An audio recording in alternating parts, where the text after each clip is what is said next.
a tsunami coming. Welcome back, everyone, to Drowned Shores. In our last session, it's unrecorded, so for those 8 of you who are watching, nice to see you.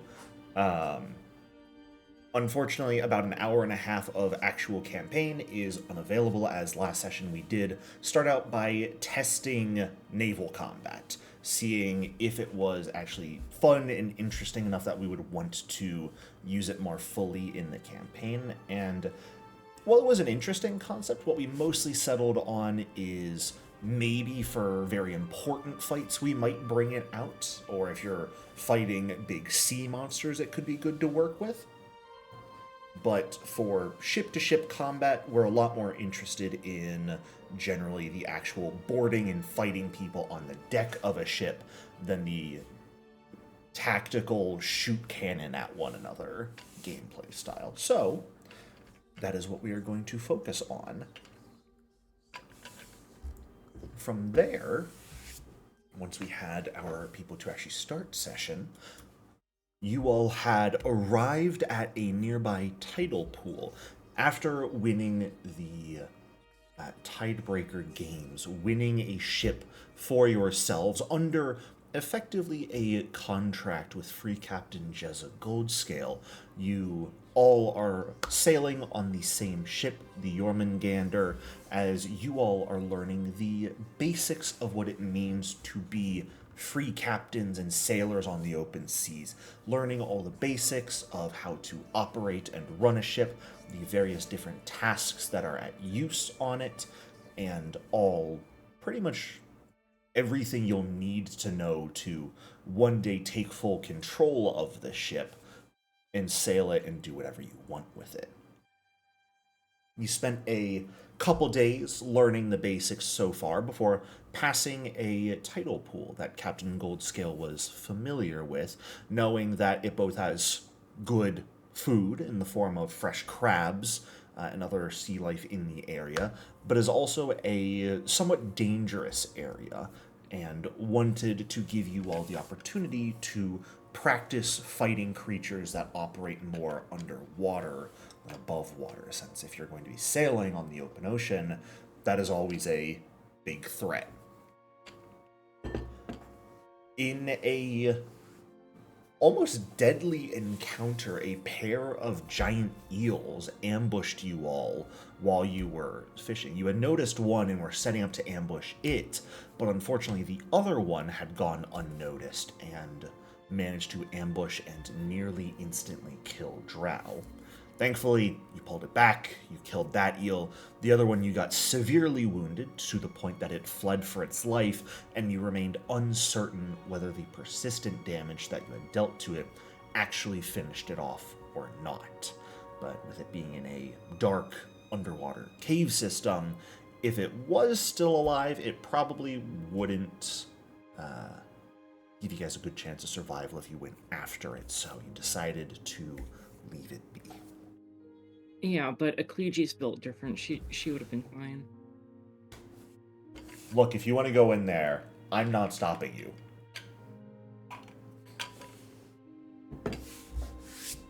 But from there, you got to finish catching the fresh fish and crabs you wanted, while also, cursing the gods a little bit for these damn eels. One of you in particular made some vague threats and judgment upon the individual giving them power. And not long after, a tidal wave seemed to begin to rise out of the ocean with no real reason for it. An earthquake occurred, the wave began to rise, and it bore down upon your own ship. From land, as you all have made your way to a nearby atoll to get the highest possible ground you could here on the beach, which, let's be honest, isn't very high above the sea level, you've noticed that the people on your ship have seemingly not reacted at all to this oncoming wave, as it has grown to a height even higher than that of your ship. flustered, uncertain what to do, some of you began to notice that the astrolabe fragments you had received from the crew of the Devil's Tide were glowing. Each of them a different color for you. Strangely, definitely a bit concerning, but as you brought them all together, Drow's familiar Ticky also began to shine a light, causing this blinding glare to appear where the fragments were sort of held together in space, something seemingly being created from all of them and through Ticky, but you don't actually know what. We pick back up as this light seems to be beginning to slightly fade, and the wave is about to crash down on your ship. Not terribly far from it at all, already seemingly reaching its crest and perhaps about to fall. What, if anything, do you all wish to do here?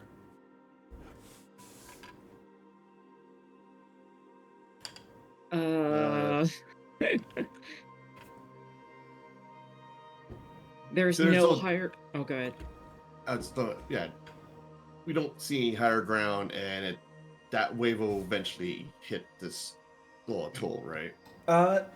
This is the highest ground you guys were able to notice. The wave is not coming in the direction of shore, though. If you guys are sort of here, and let's say your ship is east of the shore, the wave is effectively heading north. It's moving in parallel to the shore, not towards it. Huh. So it doesn't seem like you're at risk of the wave coming and hitting you. It's more so just a risk here of, not even a risk, your ship's going to be hit by this wave. I misinterpreted the situation. Mm. I thought we were going to get hit by it as well. I mean, hey, if you want to swim out really fast and try and get in front of it, I'm not going to stop you. That's on you. Well, The Hail Mary plan is no longer needed. I liked the plan. It was fun. with Go ahead. with the piece of the astrolabe glowing, Ecclesia is gonna like try and point it towards the tsunami and just like try to channel the power of the astrolabe, see if something So, stupid like that works. Right now, all of the fragments are sort of held together right above Ticky and glowing. You're like blindingly glowing. You're welcome to reach into that light and try and grab what's there now. Ecclesia will attempt to do something like that. Lovely. I love it. Let You're me... ready. You're ready to make another hand. Yeah. Right. Get your tools out, Alistair. All right. My specialty. Let's see here. Is it a like beam going into the sky or? Nope. It's almost like a star being created right in front of you. It is a blinding glow of multicolored light that is now slowly beginning to dim and fade, but not quickly. Let's see. Jarek, Yeah.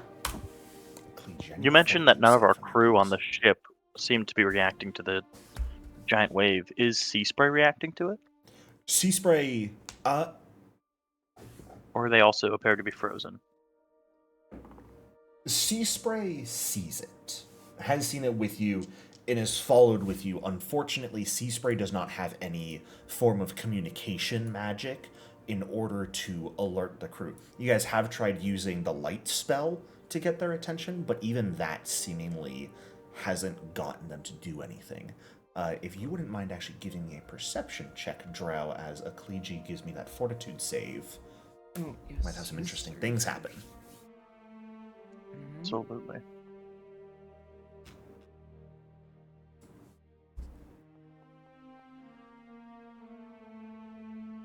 Okay. Uh-oh.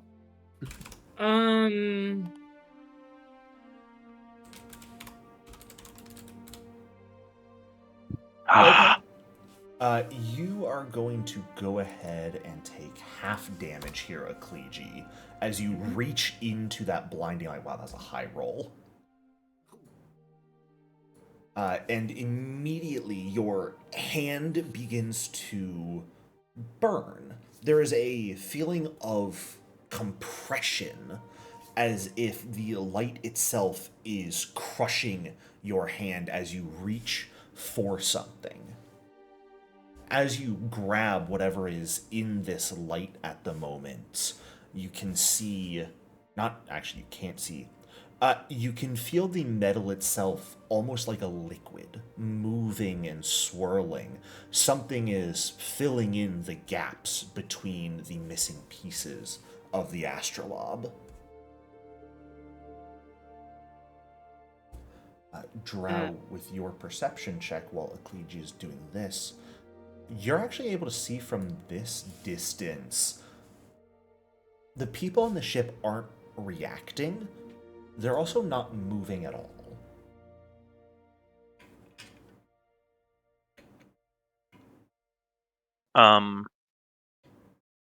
God. Desperately trying to remember what this character has versus the other characters. A low level and a lot of chutzpah. No, that's all of the characters anyway. Would I be able to tell? Is this some kind of an illusion? Is this? You guys have Is that already really checked the for ship? that We've and already checked for haven't that. seen anything out of the ordinary. That's something you guys Could looked I- at last session.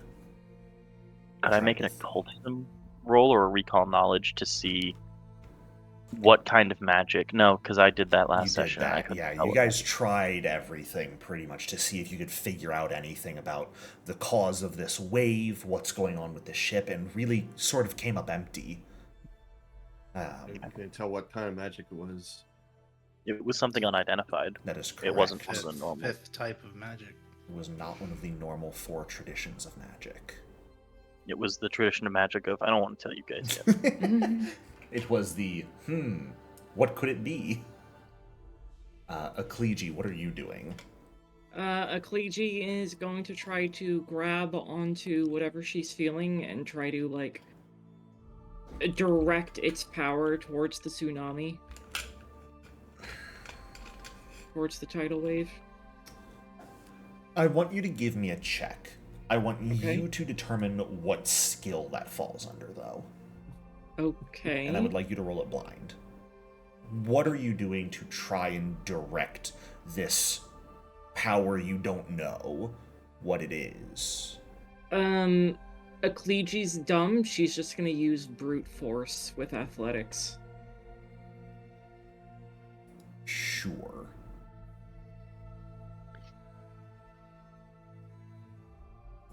And at this time, I should also ask Alistair and Kin, what the fuck are the two of you doing? Drow is pretty intently focused on the ship that the wave is bearing down on. Akleji has reached into the light and is seemingly trying to grab onto something within it. I'm trying to figure out what she's trying to accomplish here. Yeah, Ken would have been Me like. too. Ken, I think Ken like sees it and starts to say something and is like, "There's no stopping her." And If Alistair asks, Akleji will just, I don't know, I'm just trying something. I'm trying to, like, direct the energy at the tidal wave to stop it. I don't know. Who's holding on to the spacious pouch right now? I am, but I don't think it's in my inventory. But No, I typically a lot of times I'm fine with players like leaving the spacious pouch in the party stash and just knowing who's the one holding on to it. That makes it a little bit easier to keep track of party loot. It's not all logged on just one person's character sheet. Of course, if you want your own individual pouch, though, you're welcome to get one at some point. I don't think we ever said, but I guess Ken's probably carrying it. Sure. He's the captain, after all. Can you give me a perception check, Kin? And I suppose I'll allow Alistair to give it as well. Right on. Yep.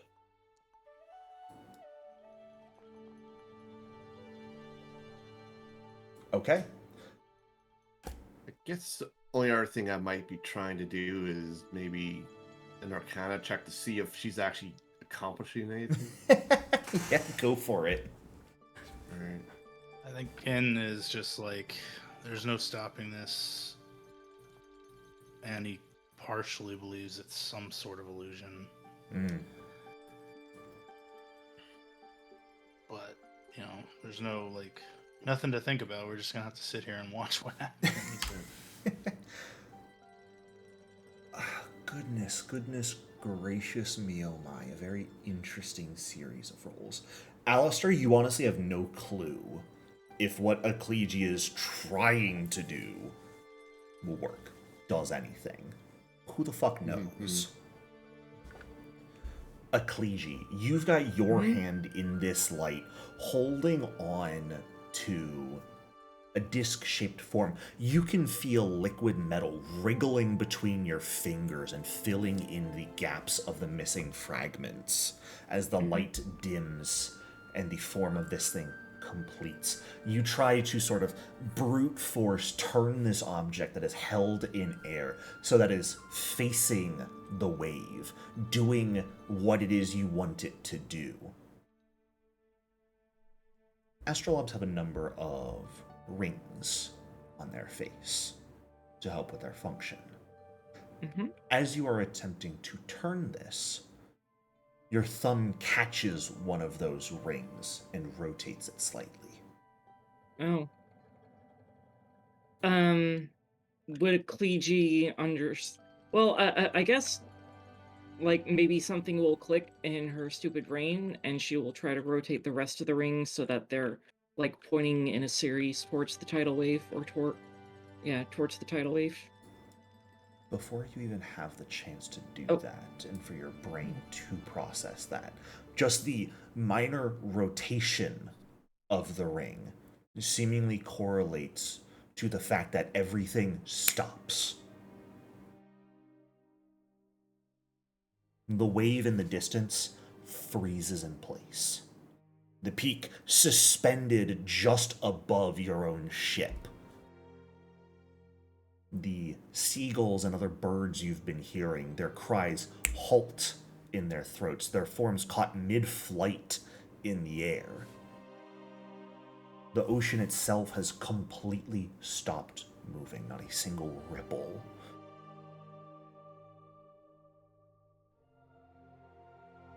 All of you are standing there as the light fully fades, and Akleji is left holding once more an astrolabe. This time no longer just fragments, but a fully completed astrolabe. What happened to Ticky? Ticky's still floating there. Oh, okay. Interestingly enough, though, you know what, Alistair? Give me a crafting check. This can be public.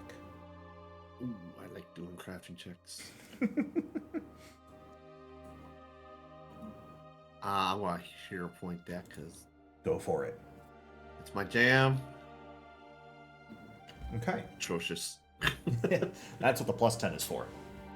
Yeah. Ticky looks almost exactly the same. However, there's a slight difference you notice. There is a sort of indentation on the underside of Ticky, where the tentacles are coming out from, that appears to be the perfect size and shape for this astrolabe that Akleji is holding to fit into. Huh. Look at that. Enjoy your little companion. There's a space for our trinket there. And also, why has everything stopped? I don't know. I turned one of the rings on the astrolabe, and then zoop, and now everything's like, woo! What did you do? I don't know. Does What it have you still done? look like our ship? I'm sorry? Does it actually still look like the Jormungandr? Or... Yeah. Okay, so it didn't the ship looks the exact same as we left it. From what you can see from where you are, the ship looks exactly as it should. The people on it, completely frozen. Sea spray also at this point, remaining remarkably still and silent. I'll wave my hand in front of her eyes. There's no reaction.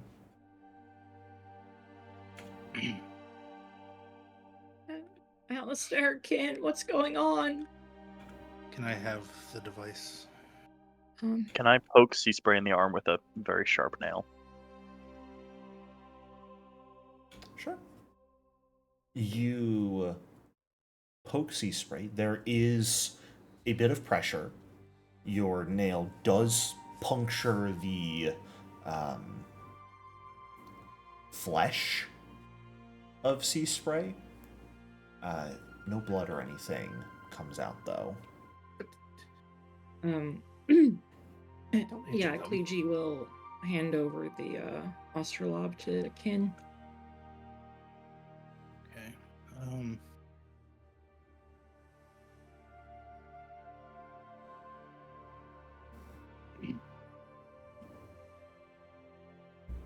What did you do before this froze time?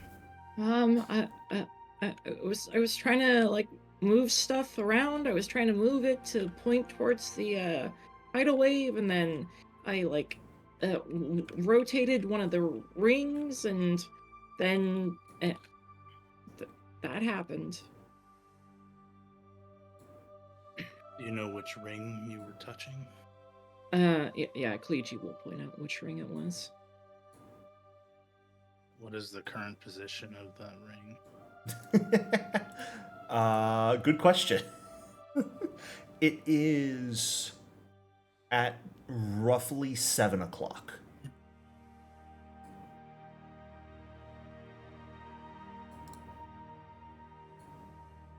Did you turn it left or right? Does the Clegy remember which way she turned it? Counterclockwise. The lefty loosey. And she'll like Okay, did it. I'm gonna wince and move it further counterclockwise just a little bit. Lefty Lucy, is that a pirate name? The fearsome pirate Lefty Lucy? We don't speak of her. Oh, okay. Her first mate was a Brady Tidy. Ah. Terrifying crew they ran. Oh, everything's so foggy. I was gonna say, well, since trying to figure out that contraption is very much a magical aspect, I think I'm going to just check the environment a little bit. Sure. I'm just kind of wondering, how does the water feel if everything's stopped? It's actually quite tense as you try and press through it. The water itself almost feels like you're pressing on ice at the moment. I stand on it. You step atop the water and it holds your weight. Interesting. I head back up and I'm noticing some fog on the map here. I don't know what you're talking about. Oh, Sure, wow. it's unintentional. I'm sure Mr. Jericho will fix it any second. Alistair, can you pick up that pebble by your foot? Kin, as Alright. you are turning this dial ever so slowly, this fog, a mist almost to start, is beginning to rise from the surface of the ocean, curling and twisting and spreading, sort of creeping across the water towards the shore and in all directions. Is the wave doing anything while I'm turning it? The wave is completely frozen as well right now. You pick up a pebble, Alistair. Yes. I have acquired pebble. Okay, so he was able to lift a Mhm. object. Okay. It If I let go of it, ours. does it float there? It does. This is your time, people. Build your stair to heaven. This is really weird. I step on the pebble. It holds your weight. Oh, It's like stepping on a step. Now it's small and uncomfortable and digging into the like soft part of your foot, but it's holding you. Okay, so... Oh, go ahead. Akleji is going to get one of her really stupid ideas. Like, everybody's going to see, like, a cracked light bulb pop up above Akleji's head. Like flickers once or twice. And it's the look on her face that you know she gets whenever she gets a really dumb idea. And she's going to say, okay, so what we can do is we can walk on the water over to the tidal wave, and then we can take like cups, and then we can scoop each bit of the tidal wave and dump it out somewhere else until we get rid of the entire tidal wave. I'm not even going to comment on the scooping. You're part. underestimating how much water there is there. Well, I just want to say I'm not stepping foot on the water while we don't know what's causing this. How will the cup go through the water if it holds that? Alistair's weight. I guess Akleji will try and like scoop some water nearby, like with her hand. Again, it's like hitting ice as your hand touches it. Well, it does not react easily. Your hand, you might be able to force your hand into it, but it's pretty challenging right now. Do you think we could try and like push the Jormungandr out of the way or something? We're still limited to our physical abilities. The lower half of the ship would be in the water anyway. But no, we three of us, I believe, have seen the astrolabe put together before. Does it still look the same on the face, or not quite? Are there different? Okay. It is beautiful as you are used to it seeing. However, the gaps of the two missing fragments have been filled with some other type of metal, shifting in color constantly. Iridescent blues and purples, metallic greens and silvers, golds here and there. The etchings on it seem to have become much more intricate and delicate, and the back of the device has a full set of etchings that were not there before. A beautiful sort of geometric design, almost like a fractal pattern, seemingly combined with some sort of strange script. You've seen that type of metal before. You have a fragment of it, even. I'll pull out the fragment from the spacious pouch. There isn't a fragment in your spacious pouch anymore. You guys open your party stash, you will notice that the fragment has changed.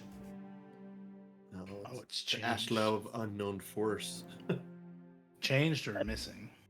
Well, the fragment technically is not there anymore. Okay. The astrolabe, though, has very clearly been filled in with the same metal that was in your pack.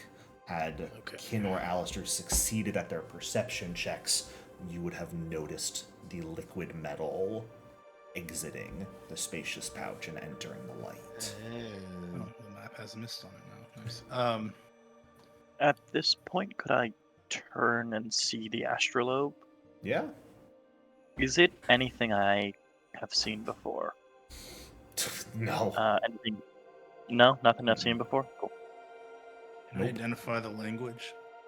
You guys have identified the language before. It is an ancient version of Algolthu.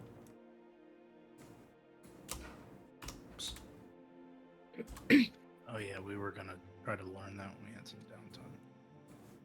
Oh. Drow knows it.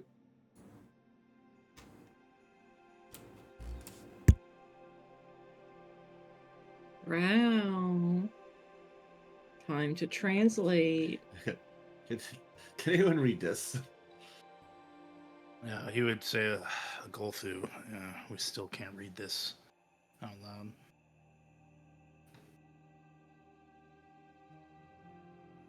Drow, are you with us?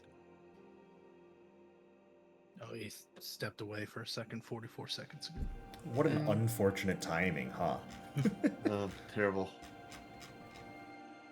Can we? I mean, I don't know if we want to assume that Drow would translate for us. I imagine so.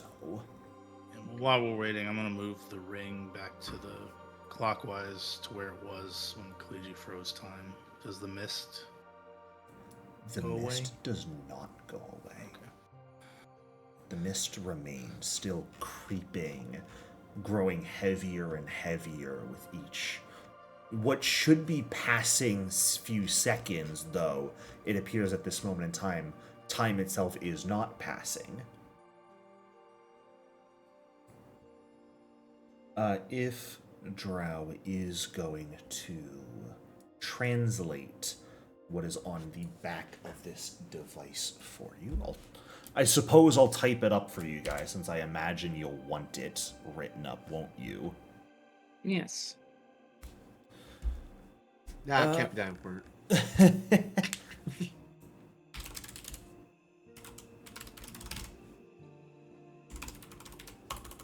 Sorry, I'm typing it up.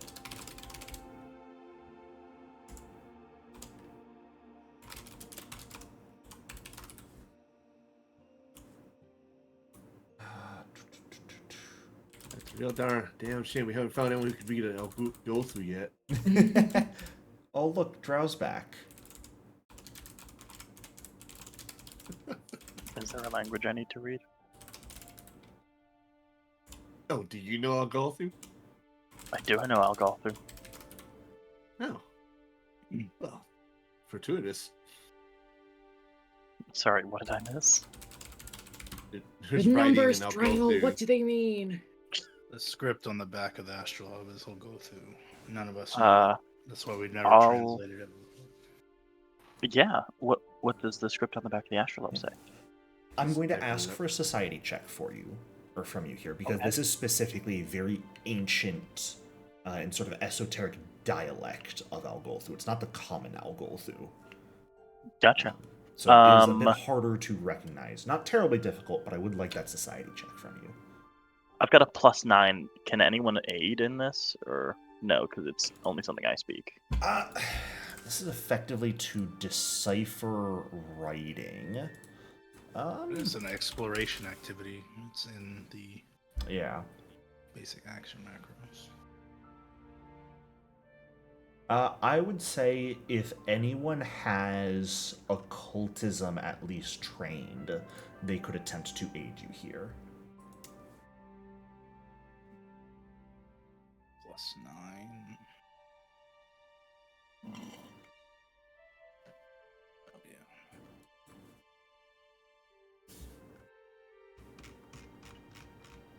Okay, it's me.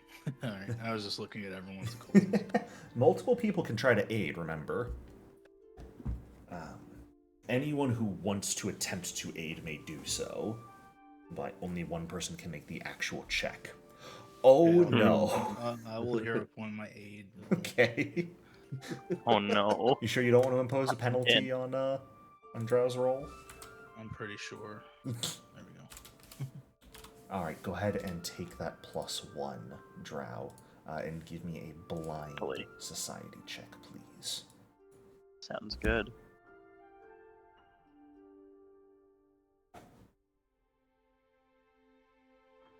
I am hitting all the wrong buttons today. What a fucking loser. Yeah. Because that's something none of us knew before. Drow, would you like to hero point this? Oh, fuck. The camera makes this so much worse.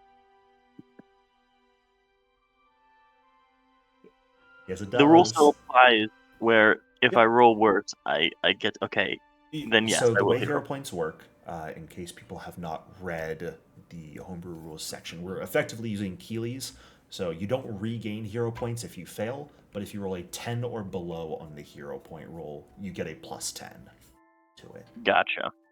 So Gotcha. you can effectively only roll an 11 or higher, though you can still get the effect of a nat 1 if you suck.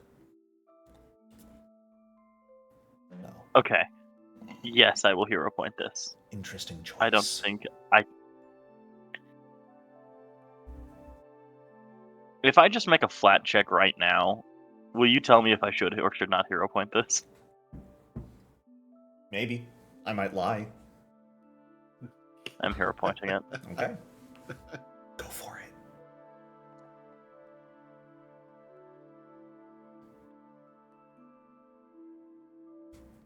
Huh. Really? That was the right decision? He's scratching his face to hide his reaction. I know, and it's irritating. It takes time to decipher this. With Kin's help, it's a bit easier to do so, but it still takes what should be a few minutes, probably, to fully get what is written on the back of this. But eventually, you do have what you think is an accurate translation. And it translates as Heaven's Whisper. Storms are born, calmed, and turned back unto themselves. The sea obeys, time kneels.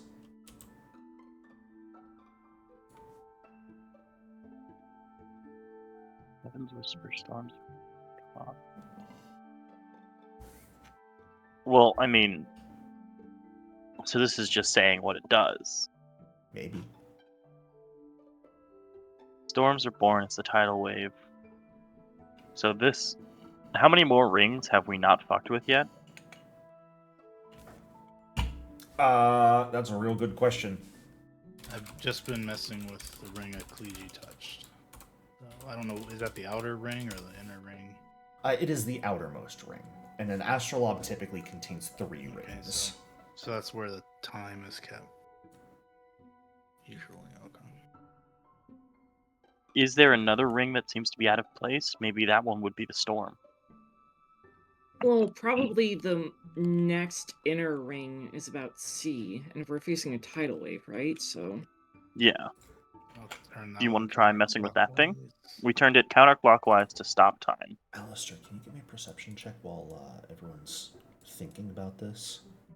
Perception? Yeah. Perception Rooney? You notice something. Not about the astrolabe. Off to the side, there is a small ripple being formed in the air. Oh no. I don't like that. Did it look familiar? It does, actually. All right. Hold my hand up. No one put your hand in there. A moment or so passes from there as what you recognize at this point to be the telltale sign of translocation magic being used, and stepping out of the ether is once more the devil Silroar that you guys had met back in the jungle at the treasure of the Devil's Tide.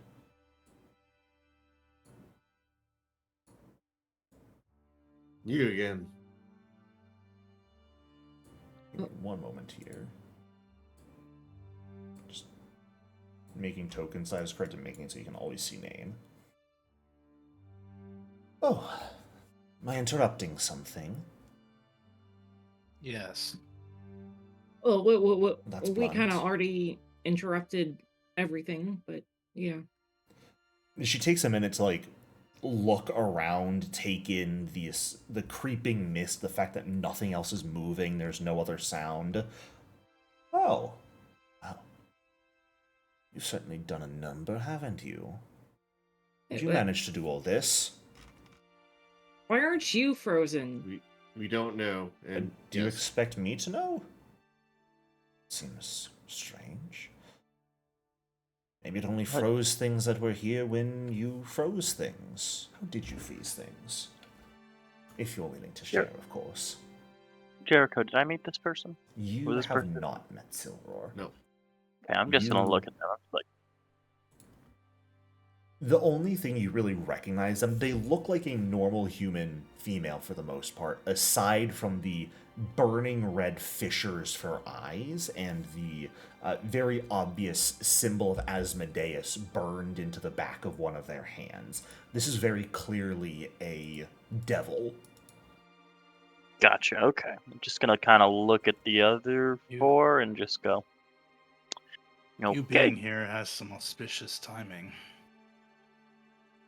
Well, I knew you all had won the games, had taken on your own ship, and, I mean, to be frank, Alistair here, you did give us such a great way of peeking on you that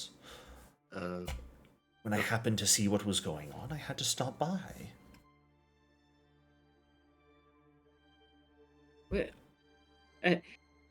Allie knows what she means, but Ecclesia is gonna be like, whoa, Alistair, what did you do? In order to not have to fight this devil and her companions, I gave them my broken mechanical arm.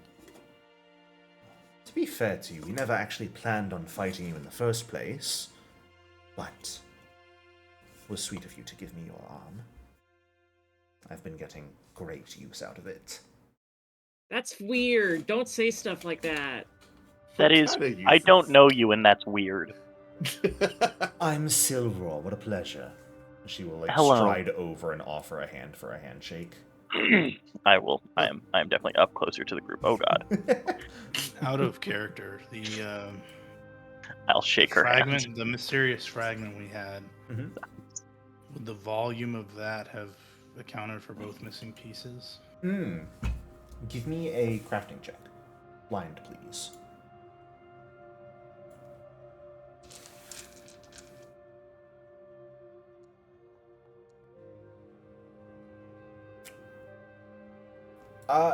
The fragment was definitely smaller than this. If those areas are hollow, it certainly could, based solely off of size. But if there's, funky magic at play, who's to say? I'll tap those areas just in case and try to listen. They don't sound hollow.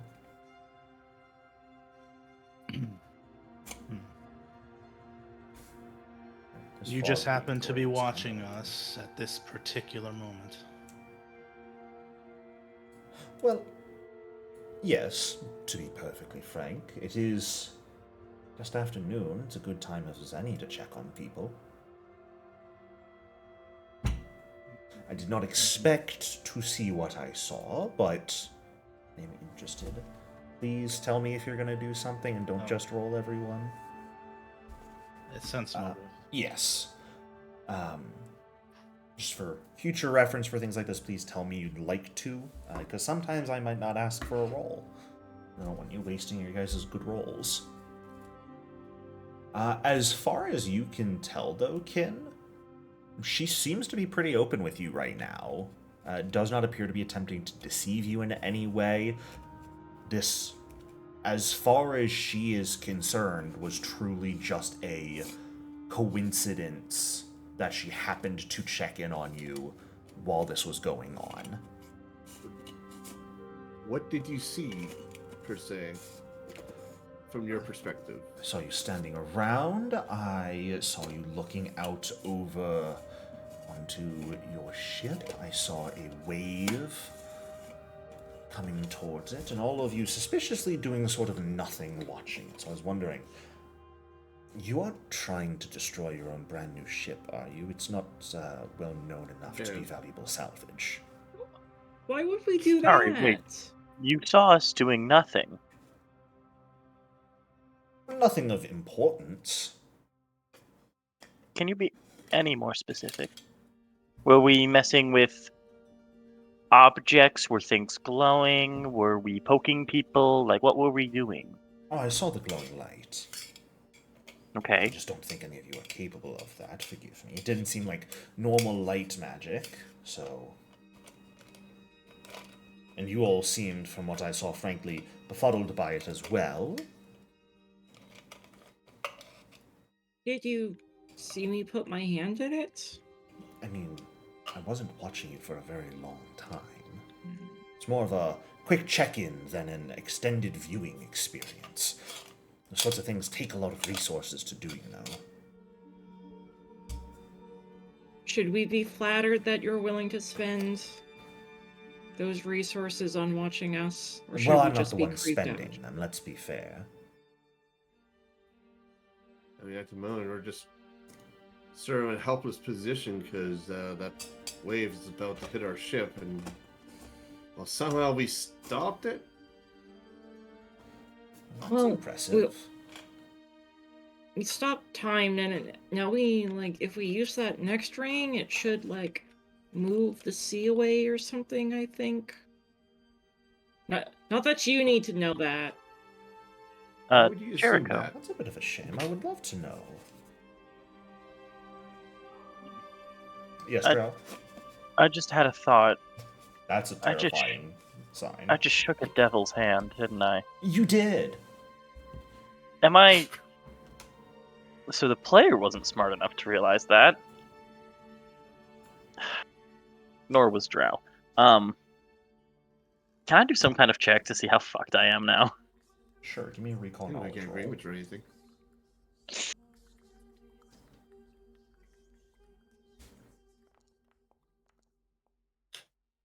As far as Drow is aware, the shaking of a devil's hand doesn't mean anything.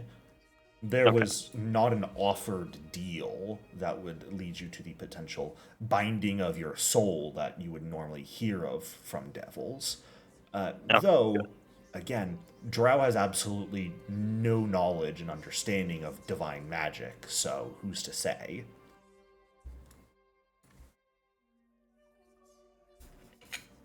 Oh, is there anything we can do for you, or can we get back to trying to save our ship, or... I mean, quite frankly, in the first place, I'd love to stick around and watch and offer any help I can. I did come wanting to actively speak with you at some point and make an offer. Are you happening to look for any new crew members?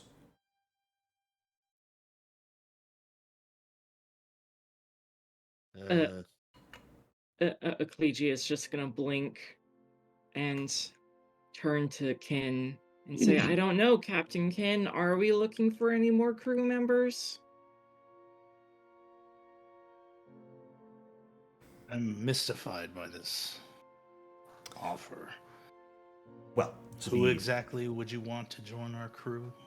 To be perfectly frank with you, the individual I was working for prior to this wanted you all killed. Didn't like the fact that someone else got some of the Devil's Tide treasure, and wanted it all for themselves, and I thought that was terribly boring, and from what I've seen of you all so far, you seem terribly interesting, by contrast, so I may have ended that contract early. Figured I'd see if you all were looking to take on someone else. Are you asking to join the crew? Yes. But what are you trying to get out of it? I just want to be entertained. You all seem fun. You seem like you're doing interesting things. I'd like to be along for the ride. Of course, I will help out. Alistair, go ahead and give me that sense motive check. Yeah, that's what match man. Ecclesia would like to as well. Drow, can Drow join in on this? Sure.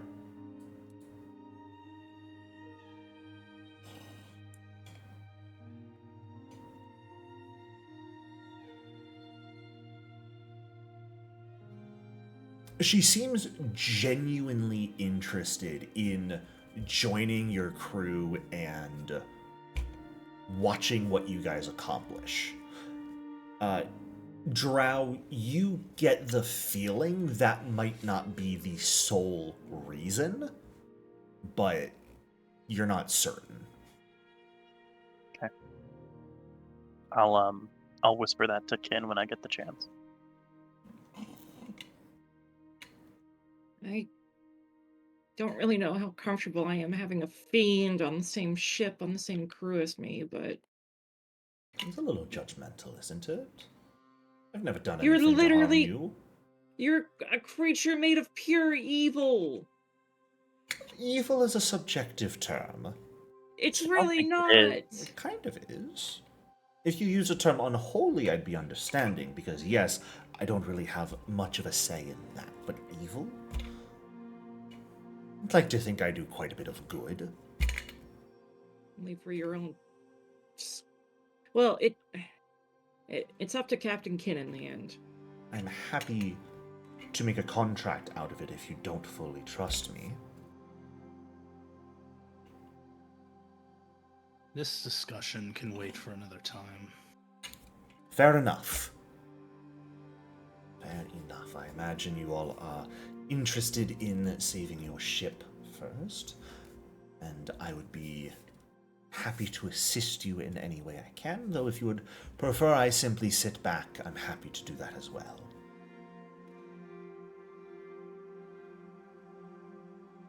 Let's fiddle with this astrolabe, see what we can get out of it. I'm gonna keep it as out of her view as possible. I'm Messing with going to ask for either a deception or thievery check. Anyone who'd like to aid this may, but if you're trying to fiddle with this fully while preventing her from seeing it after it's already sort of been pointed out to her, I would. Well, I like meant that more check. like he, just so she can't get good looks at it. She Yeah. knows it's there, but yeah, that's what. Okay.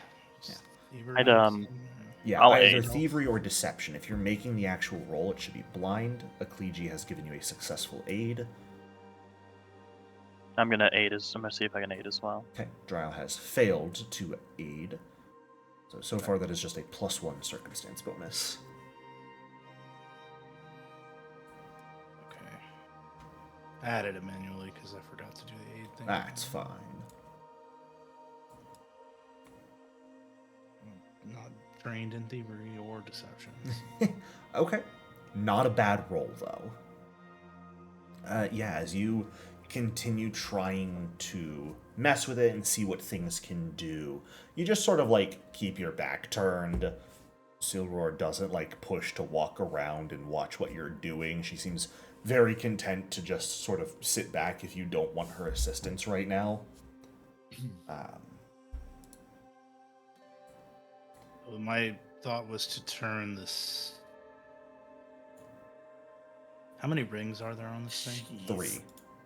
The lights 3. are very funny that they're just coming through normally. 3 rings. Around this time, through the conversation you've been having with Silroar, the fog has grown thicker and thicker, creeping closer. At this point, the light of the sun even is being dimmed by this fog and mist that has appeared. I think whatever we're doing, we should do it quickly. Yeah. I'm gonna turn the second ring counterclockwise. While he's nibbling it, can I do a nature to see how it affects the environment? Maybe make a connection there. Sure. All right. Go ahead and give me that just as a recon knowledge, Alistair. All right. Kin, you turn the second dial in the same direction, counterclockwise, hoping for... I don't know actually what you're hoping for, but just almost to see what happens. So his current theory is, once again, their capitalization in these sentences matter.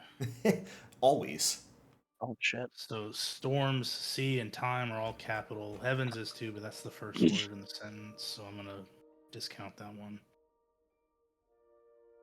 So storms could be the mist, or sea could be the mist, and time. So I'm trying to find the ring that correlates to the sea. in his thought process anyway. As you turn this second ring, I'm not sure if it's exactly what you're sort of expecting to see, but while the sea itself doesn't move, the wave does. The wave doesn't quite recede, but it flips. The crest that was coming over top the ship straightens itself out and flips over such that it is facing the opposite direction, as if it is now going to move away from the ship in the direction it came. Yes! Okay. As you do Are there... this, Oh, go ahead. Sea obeys. all of you begin to hear a sound. It starts out faint, but does gradually increase in pitch and timbre, the tolling of a bell.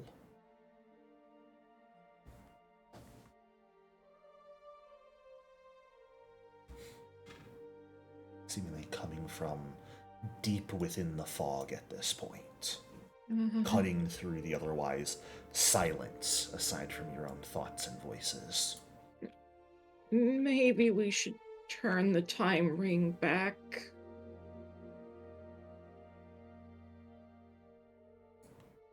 Like now? Before that bell gets any closer? I'm going to turn the third ring backwards. Clockwise or counterclockwise? Counterclockwise. Counterclockwise. Awesome. I hope you guys are enjoying not being able to see shit. This is awful. Jesus Christ. Recede. I was looking at a view of how astrolabes actually work, or at least one form of it, and I look back and everything's white. Yeah, I have a picture of an astrolabe open. Yeah. With labels on it, just in case. Sorry, what direction did you say you're turning the innermost ring? Counterclockwise. Counterclockwise. Awesome. As you're doing that, what is everyone else doing? Observing. Akleji will draw her rapier and look for any spookies potentially coming out of the fog. Give me a perception Drow check. will do the same. Perception check. Perception? Yeah. Fuck it.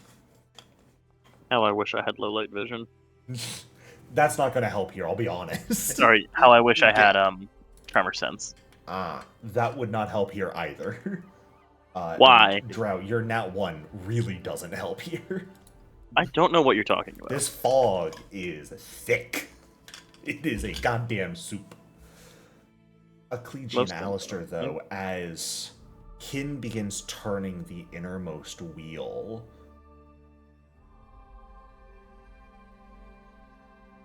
you notice a shape emerging through the fog. Jagged, dark contours of a ship. Shit. The frontmost mast that you can see, what might have a sail down normally with the breeze that you had had before time stopped,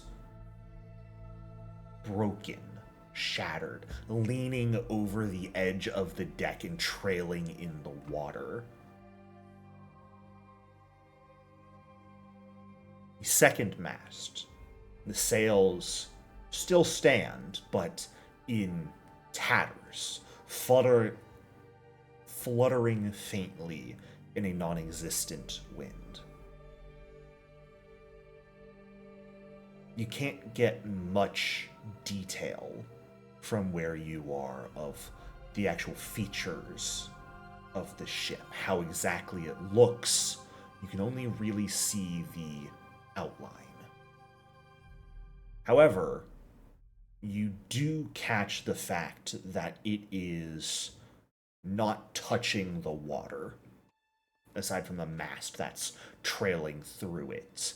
The actual hull of the ship is floating just above the waterline.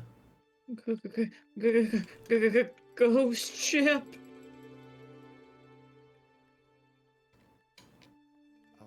I'm drawing my crossbow. See, if I were a really cool GM and had thought this through even further in advance, I would have like a massive ship token down here on the map, and when I recede the fog here, you guys would now see that ship. I just thought of that though, so it's not going to be that cool. But it's also not approaching you guys. It is approaching your ship. Oh. The third ring didn't do anything. Not that you can perceive, no. Okay. Turn the time ring back. Turn the time ring back. I'll turn the time ring back clockwise now. Okay. That being what you believe is the outermost ring? Yes.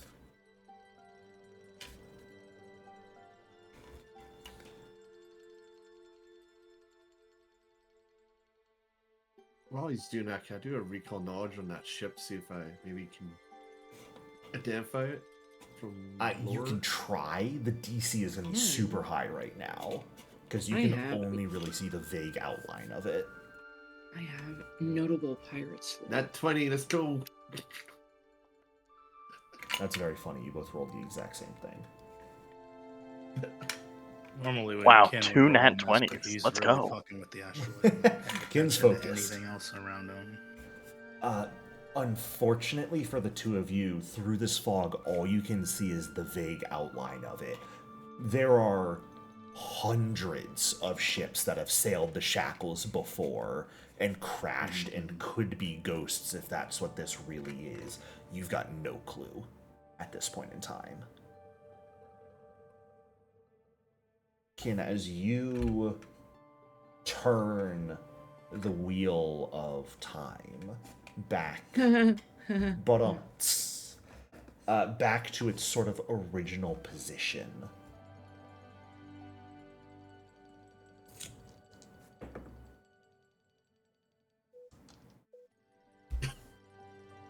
The wave does begin to move. The sound of birds squawking once more fills the air. The sound of water once more graces your ears as it laps against the shore. The wave now rushing in the direction of this ghostly ship that is approaching it. Oh, okay. I didn't realize it was approaching from the. You had flipped its Same direction direction. away from Well, your no, ship. yeah. I didn't know the ghost ship was in its path. That's what I meant. Now it is, yes. I'd say not exactly. If the wave is heading towards 6 o'clock, like due south, the ghost ship is coming more from like a 4:30 heading towards the Jormungandr. So it's possible they would hit, but not likely that the ship would hit the wave. It's likely at this rate that they would just barely pass one another. Which, very helpful when the ship is a distance away from you, but the unmistakable tang of gunpowder fills each of your nostrils, and you see cannons begin to light up through the fog. Oh no! Oh, geez. Are they firing in the direction of where we last saw the Jormungandr? Yeah. God damn it!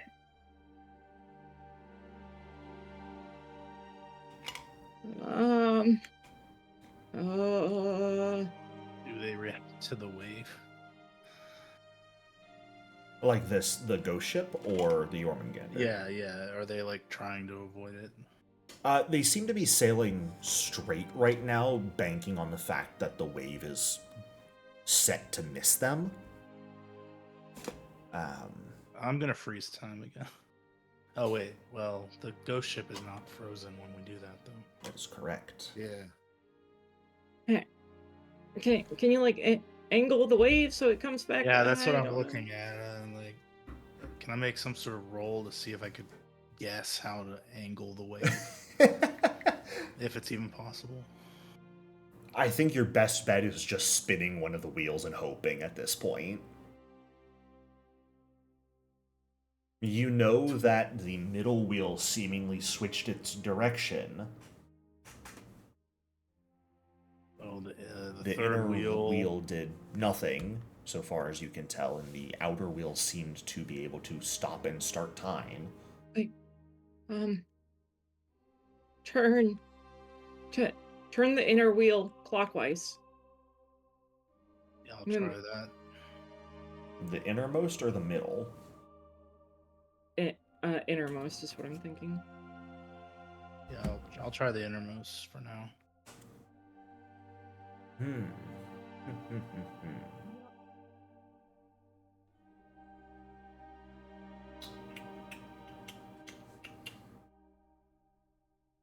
Above table, my idea is maybe we can start a localized storm over the ghost ship that fucks it up or something. I don't know.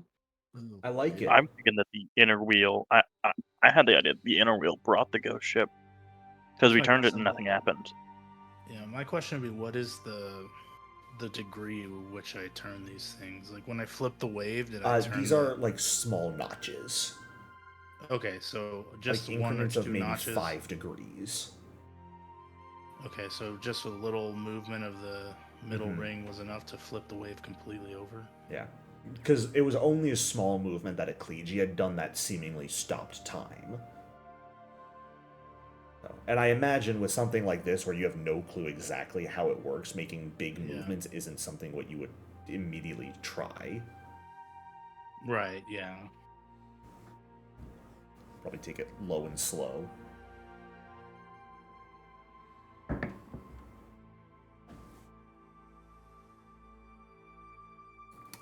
Turning the innermost ring clockwise. Why did you have to make that decision of all decisions? I'm sorry.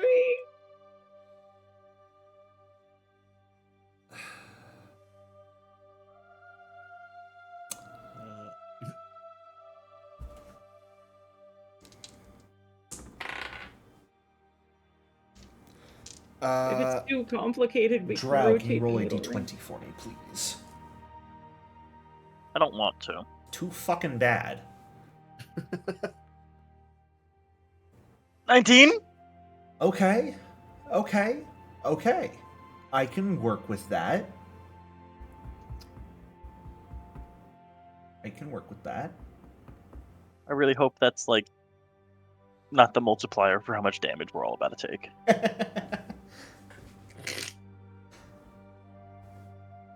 Nothing you notice occurs.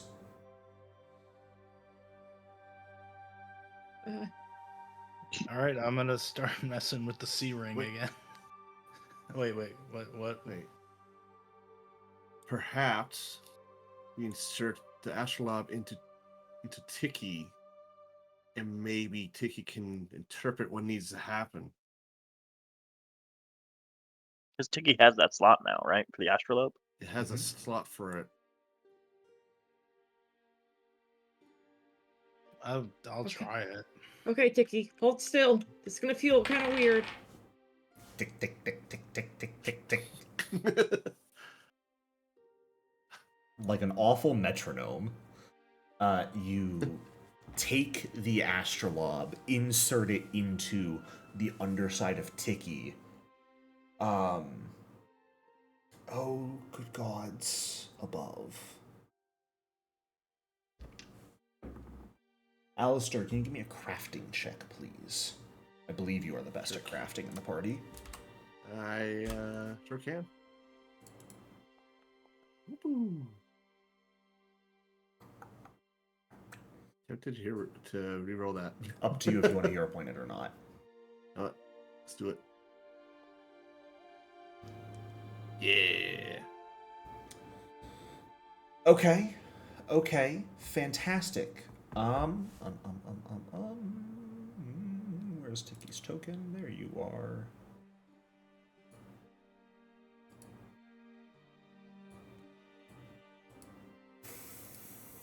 We activated his battle mode, guys.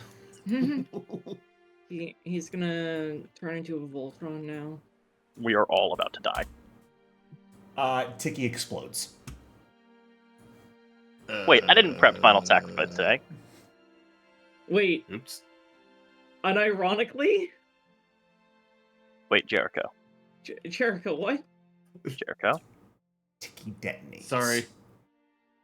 No, you're joking, though. With a flash of iridescent energy.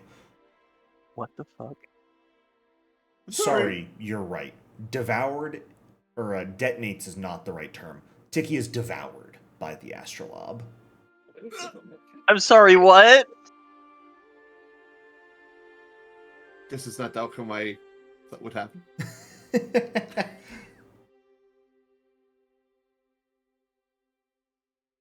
I think the astrolabe is your new familiar. Well, maybe not. I don't know. As Ticky vanishes, the astrolabe shines brighter and brighter, and all of a sudden, all three rings within it begin rapidly rotating. Starting in one direction and quickly pivoting to another. It's very much like if each one was a combination lock that needs to be turned clockwise and counterclockwise. They're spinning, then reversing, each of them at different speeds and at different degrees that they are turning.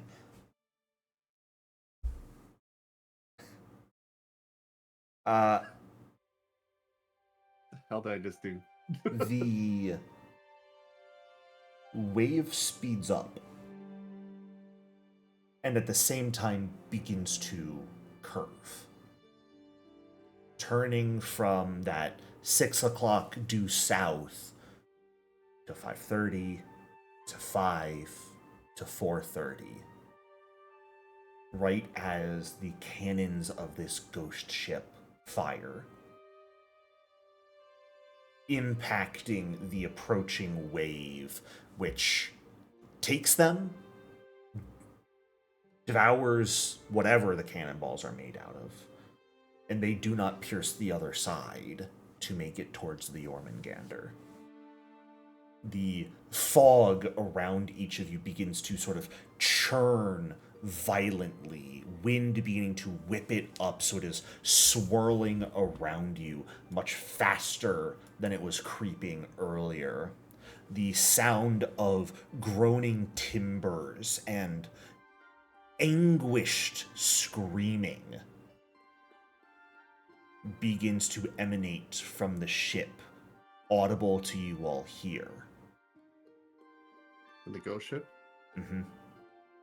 As the wave crashes into it. And like the fist of a deity slams the ship beneath the waves.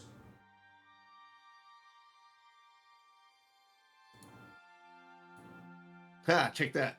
I think that's a good thing. The fog begins to lessen. Going lighter, a bit less dense.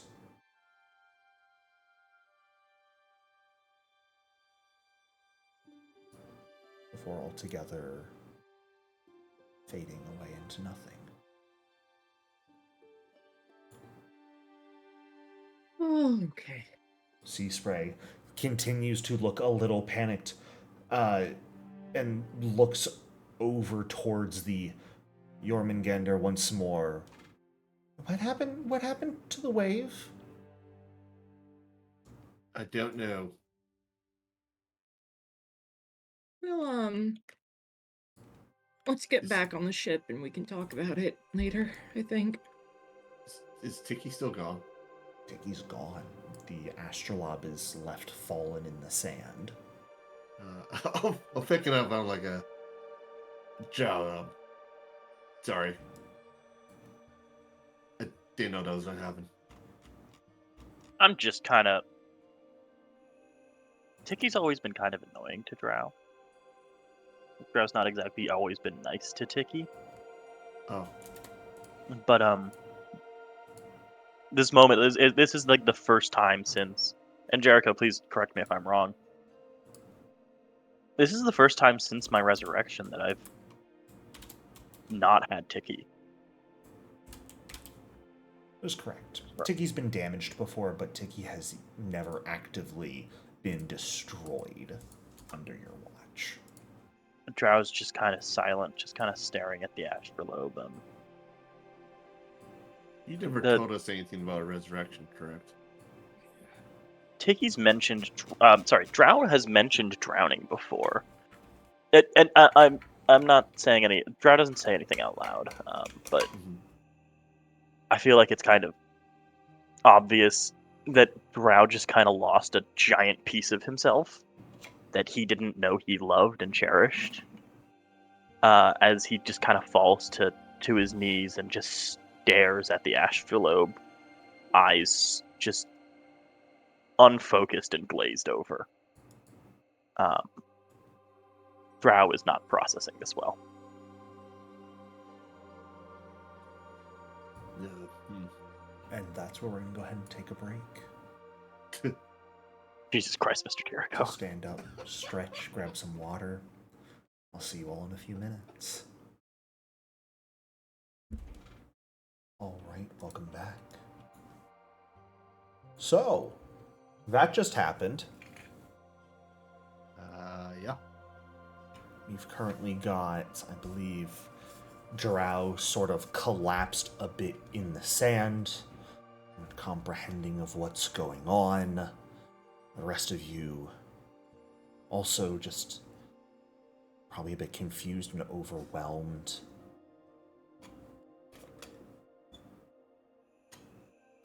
And notably at this point, you can see your ship, the Jormungandr, beginning to turn towards shore in your direction.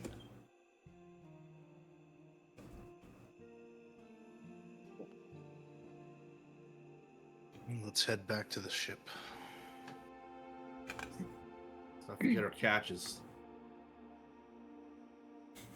Should we Did we talk about her before we get back to the ship?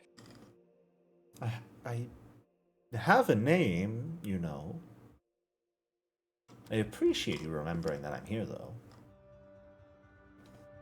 Should we talk to Miss Devil? Talk about Miss Devil Lady before we get back to the Now ship? that just feels purposeful.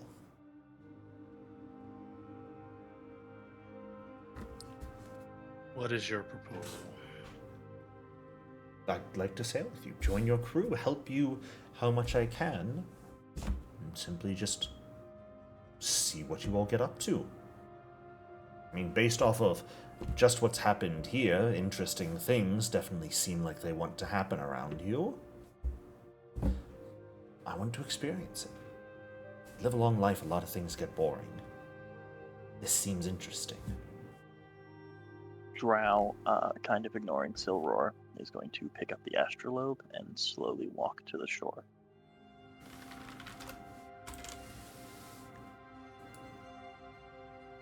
Well,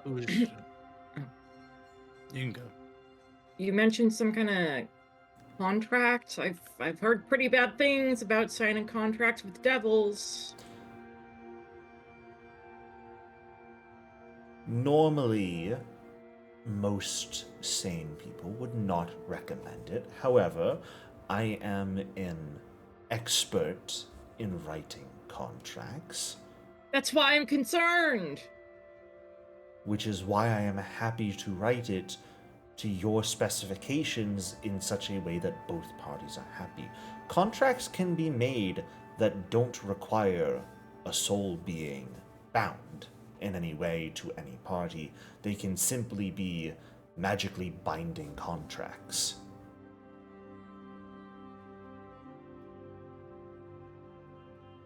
Yeah, keep souls out of it. Happily. Certainly that will not be a part of it if we I decide don't to really go through have with an this. interest in your souls. After all, I want you to stick around. If you die and your souls go to hell, then it's a bit harder to get you back to keep doing interesting things. Who hired you to kill us anyway? Or Unfortunately, employer identity being kept a secret was a part of the terms of my contract of employment with them, so while I would love to inform you, I cannot. what was the language of that clause?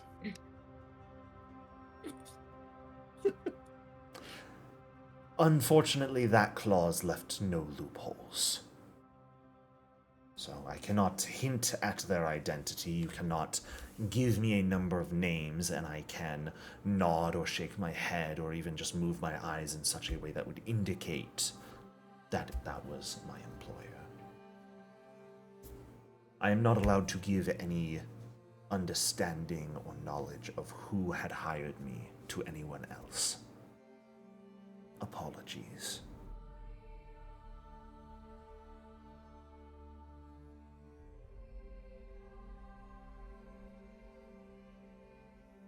Well, I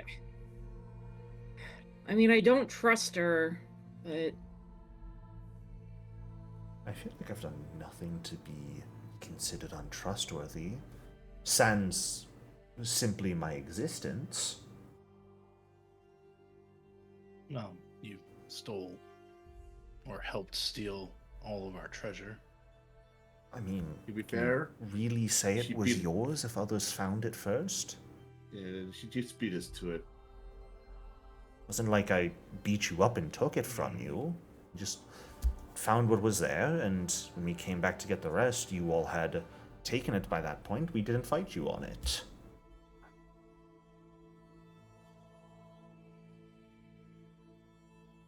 And that's sort of the nature of life It here in the was. Shackles. what kind of stuff can you do for us if we take you on to the crew?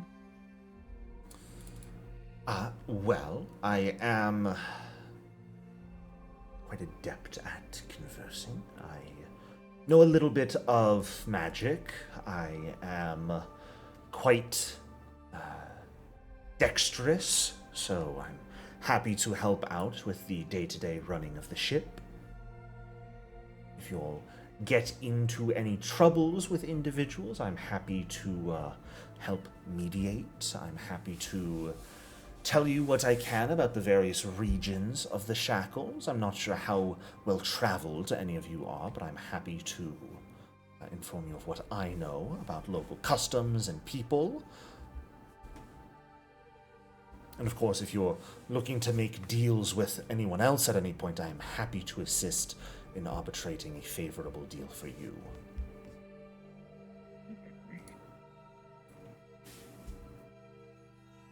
What will you do if we don't take you on? Be disappointed and walk away. There's not much else I can do. We'll just have to resort to continuing to spy on you.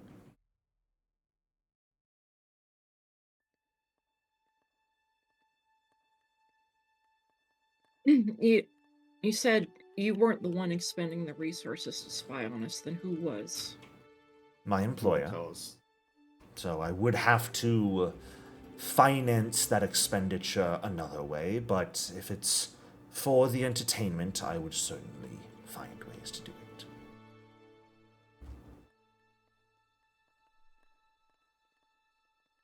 it. It might be good to, they say, like, keeps your enemies closer. But They also say keep your friends close.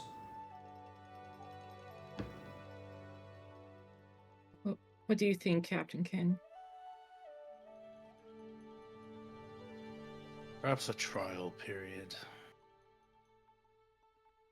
I can make do with that. Would you like a contract written, or would you like to avoid contracts in general? I think we'll make a contract. Understood. But first, we should go to the ship. Of course. Yes. Should meet my new future crewmates and Oh, I imagine you'll have some things you wish to talk with your crew about, with everything that just happened. And around this time, the ship is approaching close enough to shore that you can see a few of the rafts being lowered into the water and a few people beginning to paddle them towards shore, towards you all.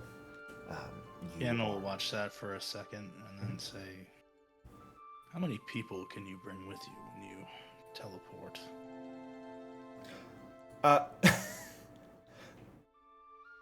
Funny story about that.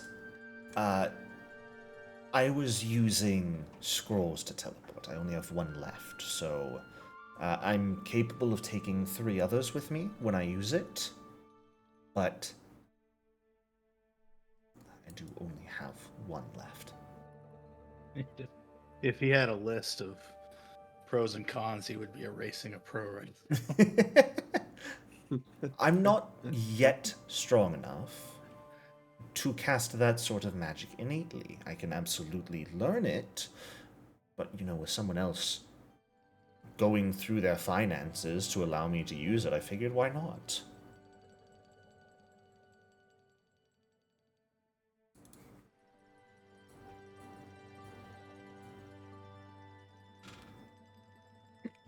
Okay, well, one thing I'm gonna say, if we end up fighting Chilaxians, you're not gonna take their side, okay? Oh gods, of course not. Think I'd want to side with devil worshippers? Ugh. Yes? I forgot. Oh, sorry. It's a bit generalistic of you, isn't it? Just because I myself happen to be a devil, you think I'd side with those who worship me? That's not entertaining at all. Okay. Ecclesia's confused, but she doesn't like this lady, so she's just not gonna... Chilaxans also tend to bind devils to their will. Yes, I've had a number of friends who have lost their freedom to Chilaxians. Did we ever identify what kind of devil she is? You did not. If you'd like to either give me a recall knowledge or simply ask her, you're more than welcome to. Try the recall knowledge first. Sure. DC is going to be a bit lower, especially because she described most of what she's capable of, so that's definitely going to simplify it for you. And yeah, knowing that she is a devil, but also not necessarily a full-blooded devil, she is still part human. Her skill with specifically contracts, being a bit dexterous, knowing some magic. You know of hellbound attorneys, who are individuals specifically that help with the legal ability of higher-ranking devils. She is only level 4 right now, but they do tend to keep extensive records that they do not show others, and they are very, very good when it comes to writing contracts.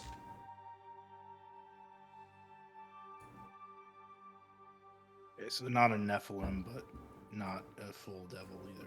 Yes. Specifically, the traits she has are devil, fiend, and unholy, but she also does still have the human and humanoid traits.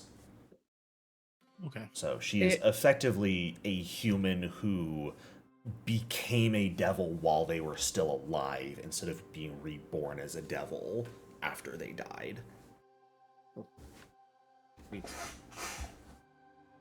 She's presenting as a bored lawyer. Pretty much, yeah. A bored lawyer who's on vacation and just wants to find entertainment.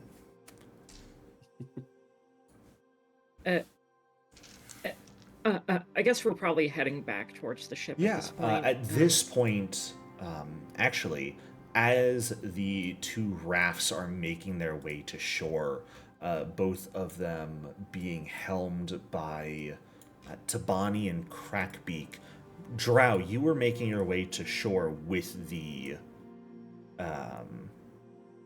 Astrolabe. Yes, I was making my way with the astrolabe to shore. No one really said they were trying to stop you or anything, so what are you doing? I'm Alistair will probably follow. Okay. him. I'm just holding it. Thousand mile stare.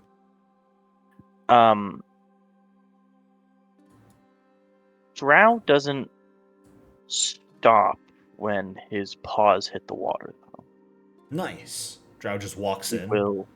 He will keep walking a little bit, casting deep breath at the last minute before submerging. Okay.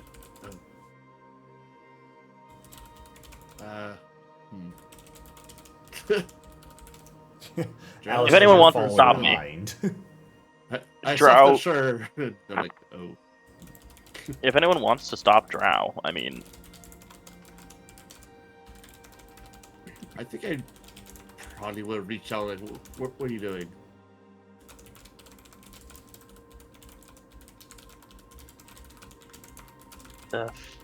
you asked what I was doing.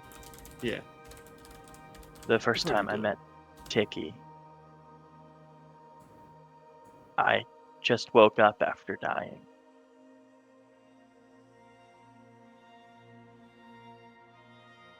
I see. I don't know, something to do with the sea.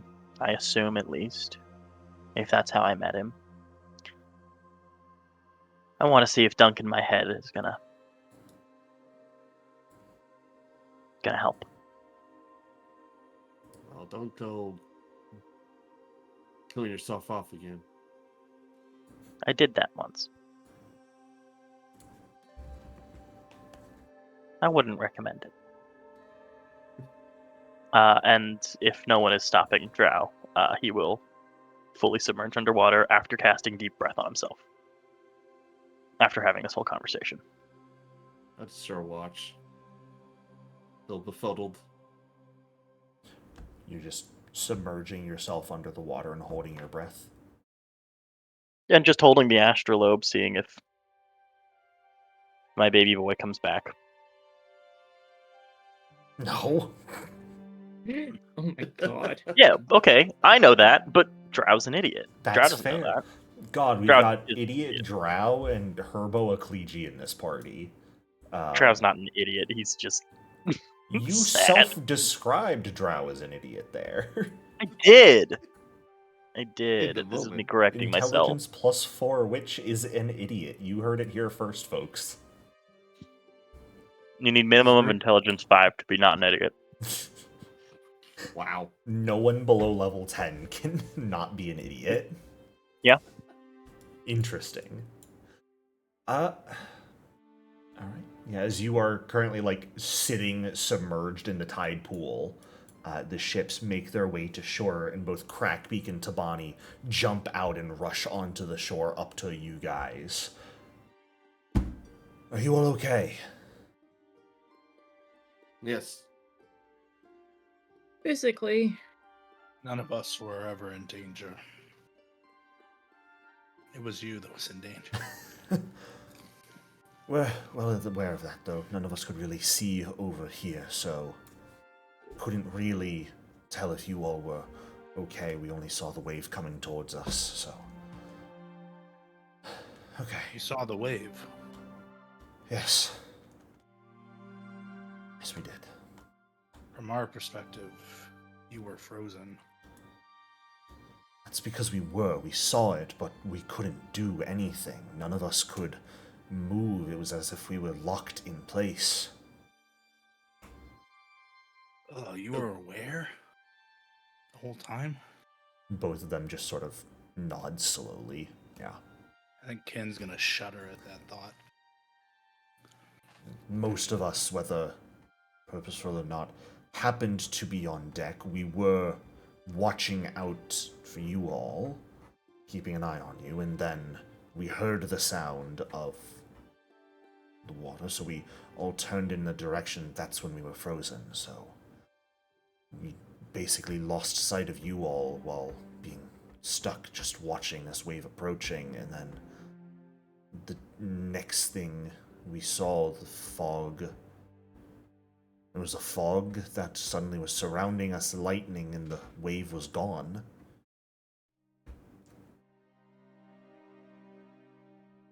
Did you see the ghost ship? No? Ghost ship. Oh boy. Oh jeez. Oh gods.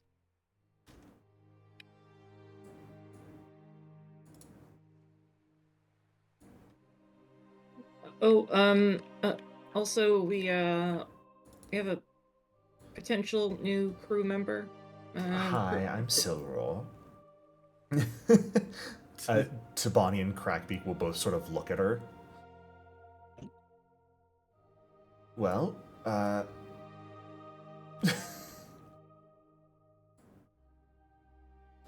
it's not like our crew is the most common of people, so if you all are okay with hiring her, then welcome aboard. Just make sure you keep an eye on her. Crackbeak just sort of like surreptitiously nods at you all. Alright, shall we get back to the ship? Everyone is worried and wondering.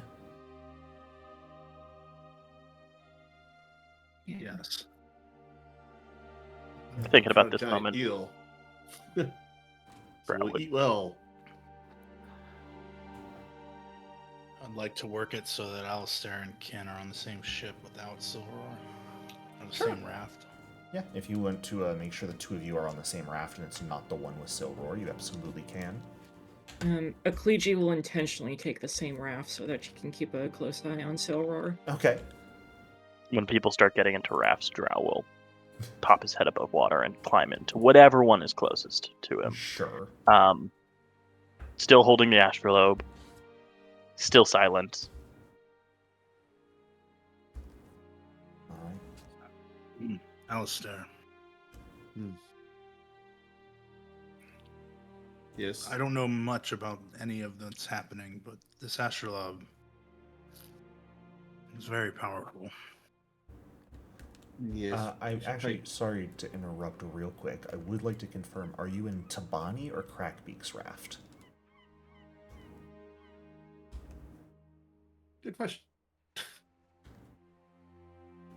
Because you guys have known Crackbeak for longer, and you know that he is a jinx eater, so he does have some skill with magic, but I don't know. Probably crack beaks. I don't know if you would like be saying this loud enough that he would hear, or if you are trying to just like keep this conversation between the two of you. Yeah, I'm trying to keep it down, but Okay. if someone's gonna overhear us, I'd prefer it be crack beak. Sure. It's a small raft. It's a little hard to not be heard, but certainly possible. If you want to roll deception checks for me, you may. If one of you wants to do the actual roll and the other wants to aid, you're more than welcome to. I don't think Plus either 0. of us are trained in that. Yeah. So it's probably just like we're trying to whisper, but it's easy Sure. to hear. And yeah, so it's just like we're gonna have to protect it. Yes. You really probably should not have it in the grieving hands of a disturbed rat. If I'm in the same boat as them, Jericho, I'll leave that up to you. I would just climb into whichever one was closest. I would say, add that. I'm going to Just say you're let on the me same one as Silverroar and Akleji. All right, then I didn't hear that, and I Because won't I say don't anything. think also Alistair would have said that if you were I right there. Valid. I would not have said that. Drow says nothing then. We give away far too much information at the moment. Yes. We need to be more careful. We do need to be more careful. As I said, as realized as I'm the reason why we were being spied on. Yeah. We're gonna have to figure out a way to stop that, because she said it wasn't her that was spying, it was her employer, right? She said she was watching, so she was the one spying, but the money to spy, like the resources to actually cast the magic, was being provided by her employer. Okay.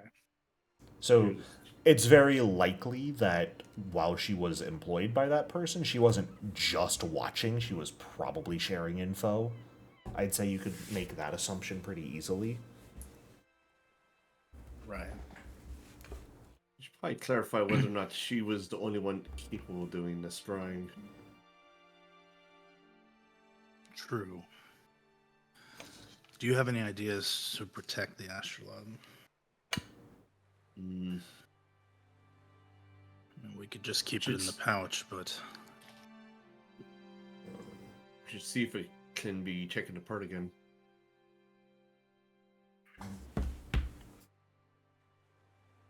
Split the pieces amongst the crew so that it's not all together.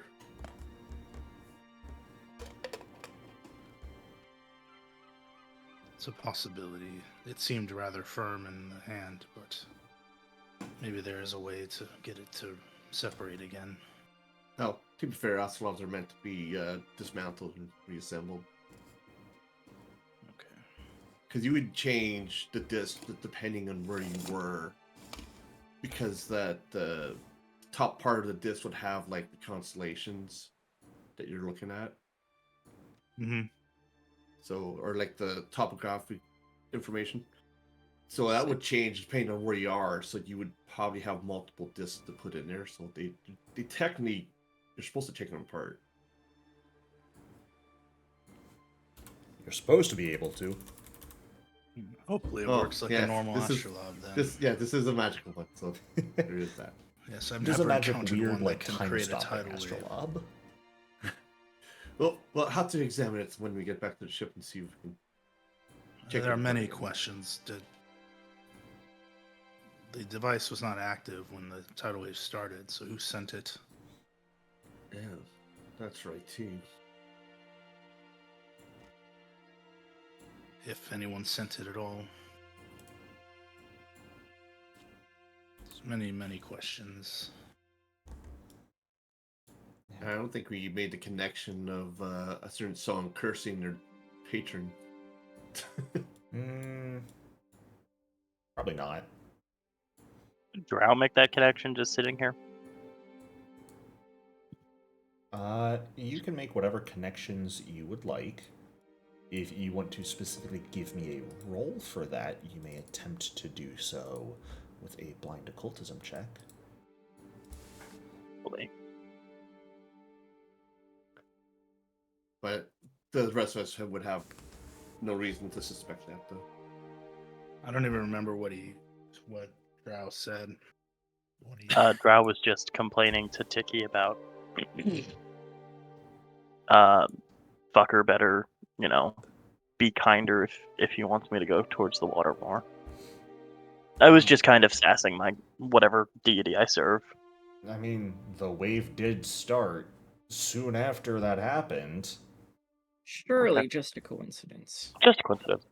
So, I mean, I think it is high time that we all actually got to know each other. Yeah. Realistically, we've only known each other for a few weeks now. If that, I don't even know how many days have passed since we met. It's been, in total, I think you guys have known each other for less than 3 months. Okay. So, Drow's companion. We need to know more about that. I feel very bad about what happened. I didn't expect it to just evaporate like that. Well, clearly it was designed to interact with this device, so...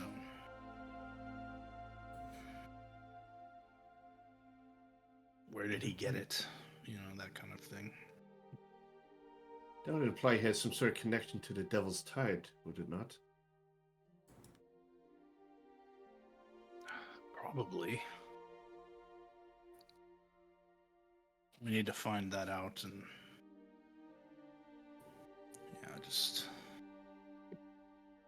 I forgot our conversation from the beginning. What is your connection to the Devil's Tide? No, my My uncle was the carpenter on it. Okay.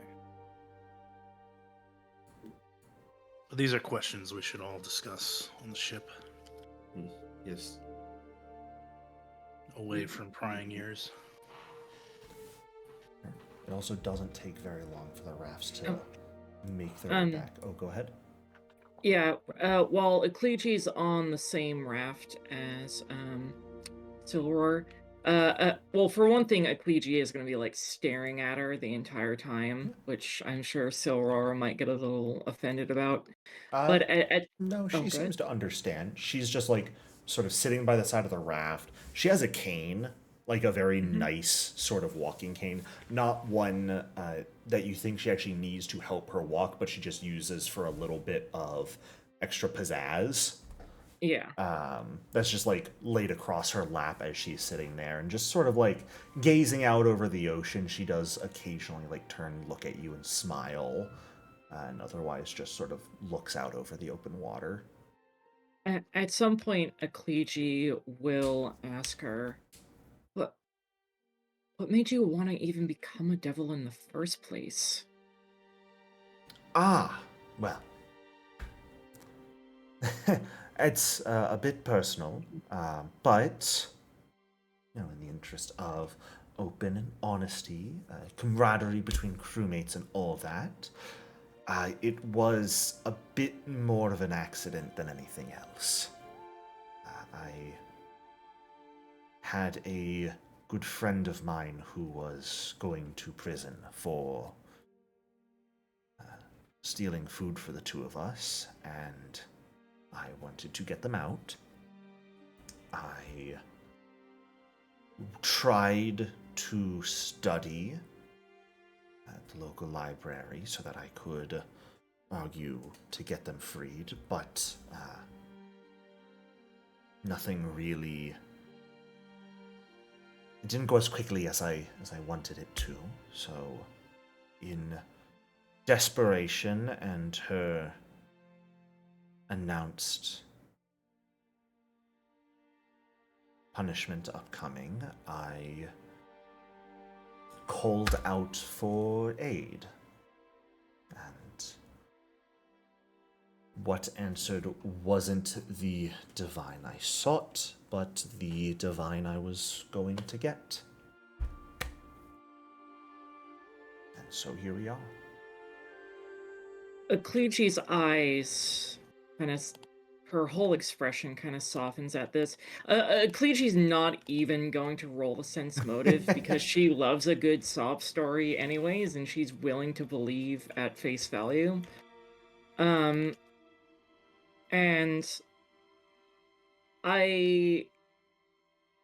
Ecclegi looks like she wants to ask a lot more questions.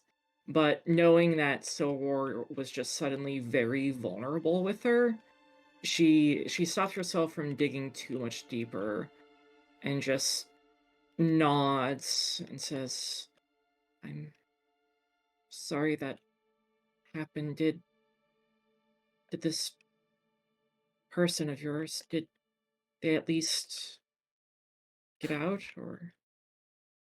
Well, that's the funny thing, when you make a deal with a devil, and that deal involves transforming yourself into one outside of places like Cheliax. Not many courtrooms are going to let you inside to argue a case. So, no. Drow is going to speak up. And sometimes the best aid comes from unfortunate places. Well, I hope she's in a better place now. There's one thing I'm certain of, she at the very least isn't down in hell, so. Only a few worse places, so she should be better. I'm sorry to hear that happen to you. Whining about it won't change what happened, so you can only really take it and push forward. And after that, Ekliji will stop staring daggers at Silroar so much. Sure.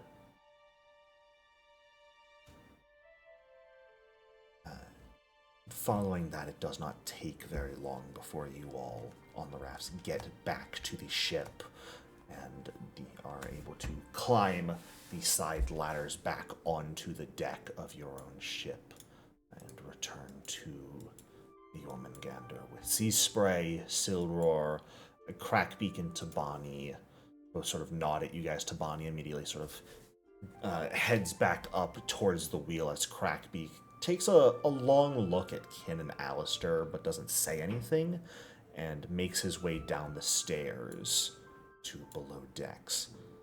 But Captain Goldscale is sort of standing up by the wheel, just had like a hand on it as you all made your way back onto the ship, and she nods at you all as you get on board. I'm glad to see you're all okay. I cradle the astrolabe.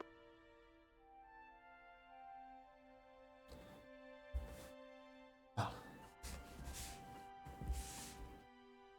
would love to hear your own report of what happened if you're willing, but if you need a bit of time first, as she sort of like clocks some of your facial expressions, feel free to take the time you need.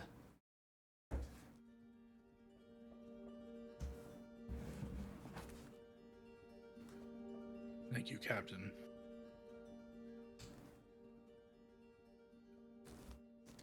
I'd recommend the shelter over there if you need a private place. Forecastle. Yeah. The shelter. The door right here in the forecastle that isn't really shown on the map that leads to the what is listed as shelter for crew, effectively. And with that, Jessa will sort of hop over the edge and make her way into her own cabin once more. Definitely expecting a full report from you guys at some point, but seemingly recognizing that you all might have things you need to say to one another and willing to give you that time. Sea Spray, Yeah. would you mind getting Silroar settled? Yeah! Come on, over this way. Let me show you around. Drow will move to walk away from the rest of them. Hold up. Hold. We should meet. He says that to Drow's retreating back. Okay. Drow will remain with the crew for now. Remain with everyone else for right now. You're all making your way into the shelter. Yes. Let's seclude ourselves to the shelter.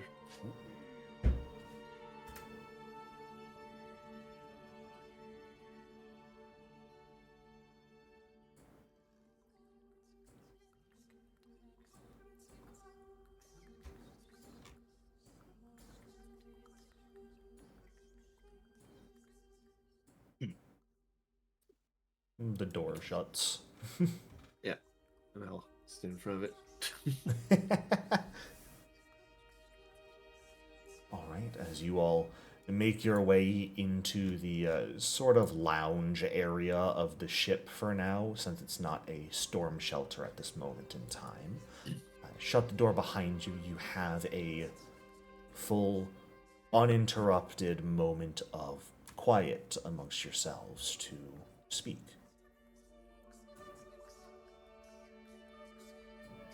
Well, this has been a day. That's one way of putting it.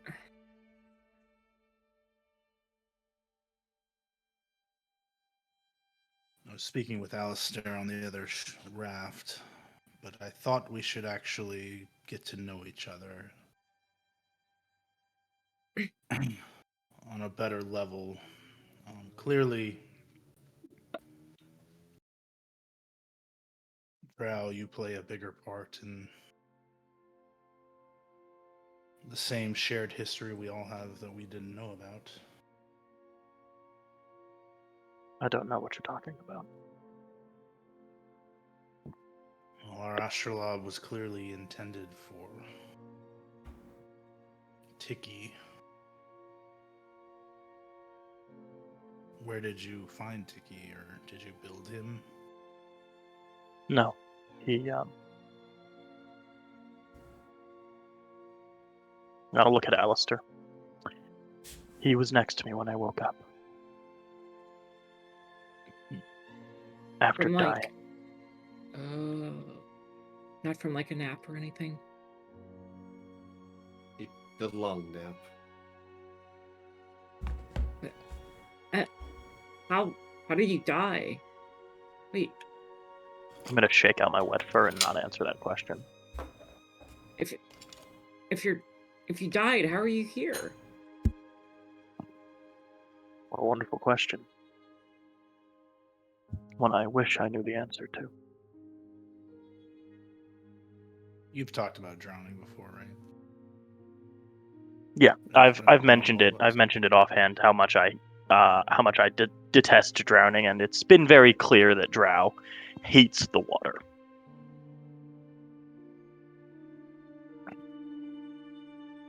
You hate I'm the water guessing- so much. Why are you still like on the open ocean so much? I don't know. I owe a debt. I think. I'm not sure. I woke up. Ticky was there. Both a conduit for borrowed power and a reminder that I owed someone something. I don't You know. Okay. You don't. I don't know who I owe. I don't know what I owe them. Do I you know it involves recall- the sea. Do you recall the lead up to your death? Vividly. Did it I have was- anything to do with the Devil's Tide? I don't think so. Jericho, I've heard of the Devil's Tide before, right? Certainly. It's But in- one of the more famous free ships of the Shackles region that disappeared without trace about 5 years ago. And I drowned long. I don't know how long I've been dead. No, you do not. You never really paid When- attention to the calendar. When Not did when I- you no, wake yeah. up? I woke up recently, a few months ago. It's not been too long. You know what? You did say you have vividly. True, but that vividly was back when I was. remembered up to your death. Go ahead and give me a blind society check. I only said that because that was back when I was traveling with my family. Fair enough, but go ahead and give me that check anyways. You know what? I will say you remember the year you passed.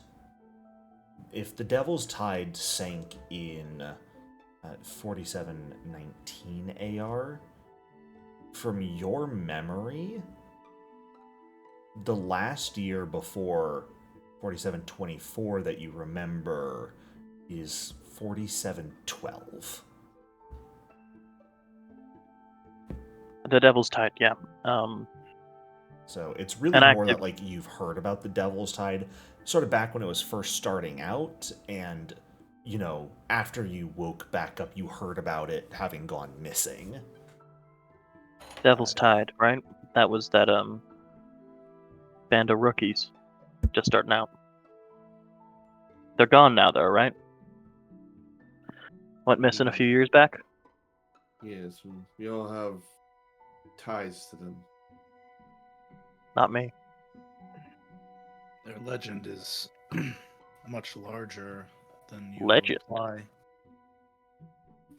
Oh yes, Just they're a band of rookies, aren't they?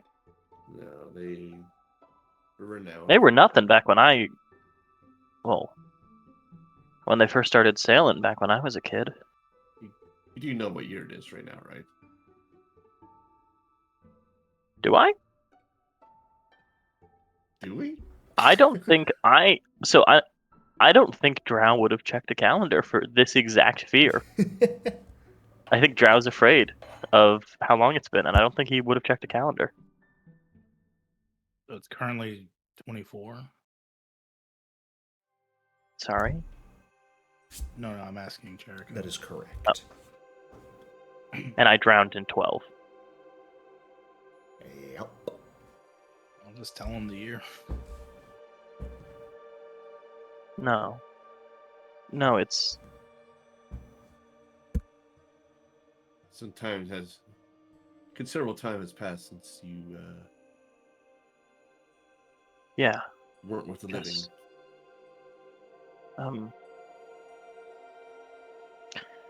See, I don't And think you only Yeah. woke you up 3 months personally. ago?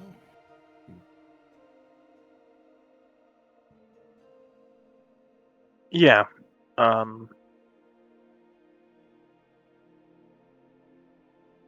I woke up a few months ago. Ticky was there with me. It's not really been 12 years, has it? Well, we're just telling you what we know, Drow. It's 4724. Cool. So they're dead. My parents. Maybe?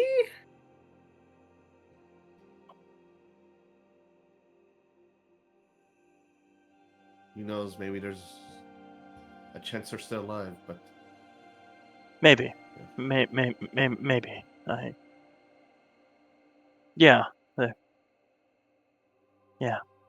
I think the takeaway here is that while the rest of us were giving artifacts from the Devil's Tide, and seeing the artifact found you instead and brought you back for some reason. Ticky didn't bring me back. Ticky's the reminder that there was something under the waves. I was traveling with my family, my clan, my tribe. We were sailing across the sea. It was a storm, a terrible storm. I didn't hold on enough, I guess. They couldn't catch me. But you don't know then if the rest of your family died. They could Yeah. still be out there. They could, yeah. You're right. Of course. You're right. Yeah, we'll Oh. we'll find your family, Drow. Don't worry.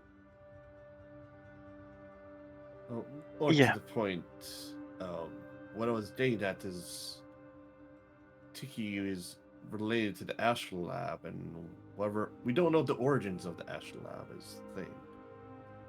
We just Just know that the pieces were left to us. And that the Devil's Tide had acquired it at some point. Yes. So the origin of the astrolabe is tied to Ticky's origins. Out of character. It was 3 months ago, around when the rumors started about the Devil's Tide's treasure. A bit earlier than that. It's probably been like 5-6 months. Okay. Yeah, because we've been some travel time for the whole party to show up. Right. For So the it could rumors to it first could reach be you guys. It could be the rumors reached someone else, then they decided to resurrect you at that time. It's weird that they waited so long. Yeah, well. Or maybe they wanted to time it with the rest of the astrolabe pieces coming together. It's some grand Algolthu conspiracy. It's always what it might is. You might be closer to the truth than you may realize with that script.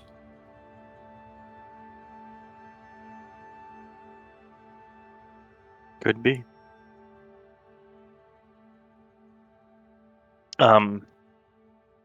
Has Ticky always had that indention to insert the astrolabe in him? No. That appeared I don't- after the astrolabe was finished. I'm not sure if Ticky is as related to this as we all think, though.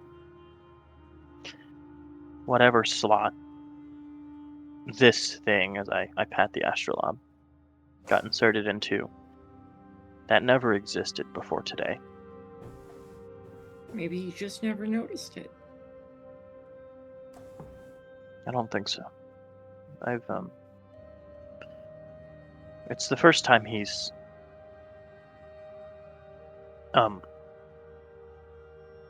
but he's been injured before. I've had to repair him a few times. I never noticed it. Maybe you're right, though.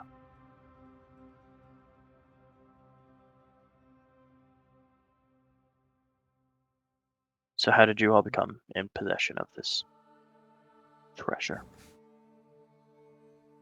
And I'll finally let go of the astrolabe and place it on the table in front of us. I knew this champion of Caden Kalian who came by my tribe and told me all about the outside world, and I got really excited, and I asked him to take me along, but he's like, no, you're too young, I can't take you, you've got to stay here and grow up. And I'm like, oh, that sucks. But then a few months ago, when everybody else got their astrolabe, I got mine, and I took that as a sign that I was ready to go out and explore the world. So I left my tribe, started exploring. Then some fucking shark asshole stole my astrolabe, but then I guess he died or something. So I was able to get it back, and now I'm with them.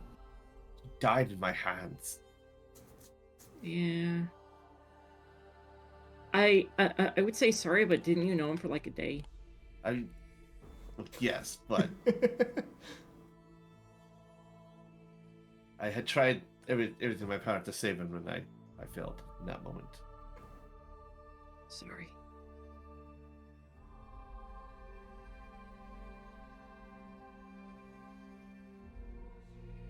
But failure is what leads us to improvement, to go beyond our limits. Oh, but yeah, the champion of Caden Kaline is he was on the Devil's Tide. I don't know. I don't know if he was like the ship cleric or something. I don't know. Sorry. Go ahead, Mr. Alistair. Well, my uncle was the carpenter on the Devil's Tide.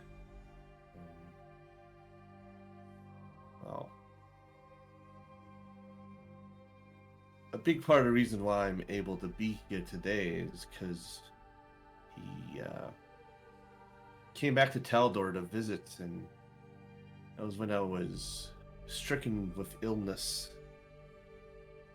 And he was able to finance the Church of Abadar to cure me, but by the time the funds came and the time that I was ill, my body was ravaged by my illness. But he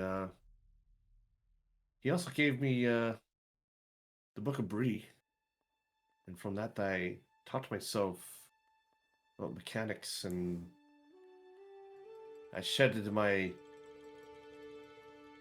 ravaged limbs and replaced them with these mechanical ones. Would you say that the weakness of your flesh disgusted you? No. Oh, Just never Praise mind. the Omni Messiah. I know I don't. I don't know. I'm sorry. The fact that you pronounce it brie, it's your deity is a cheese. I know, but that's how they wrote it. I pronounce it as Bry. It's just Or funny. Bry. Yeah. Brie Bry. cracks me up. Ah, I'm just undercurrents. imagining an entire You- church now even though- that worships a deity of invention who's now just, in the eyes of some people, cheese. You worship the cheese god. Well, I Cheese mispronounce for the these all the cheese time. god. Just assume that I pronounced it correctly. Sorry, I just love that. Yeah. Cheese for the cheese god. For the cheese god.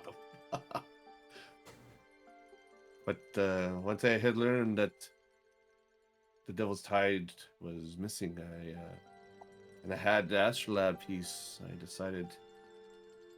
Well, I had worked off debts using my knowledge, and felt it was time for me to head on my own and get my own wealth, and perhaps maybe learn what happened to my uncle, Uncle Roger.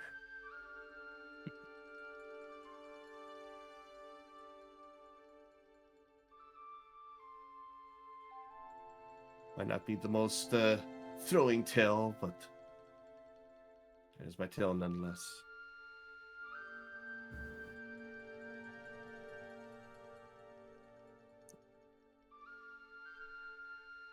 What about you, Captain Ginn?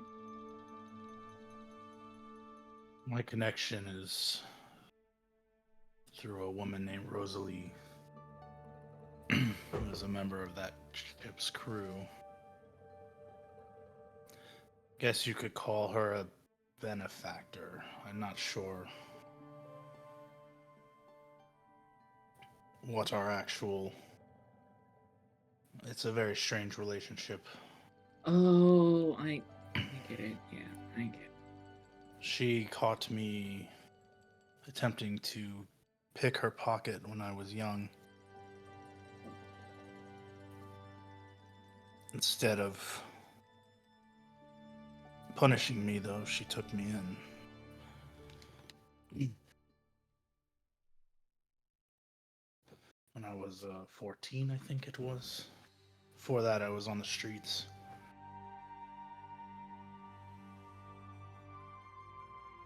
She eventually paid for me to go to wizarding school. And once I heard the rumors, I was only a few months from graduating, but I just dropped out to chase down this rumor. Interestingly, you are not the only one with a strange familiar. I can't really explain Surge's appearance either.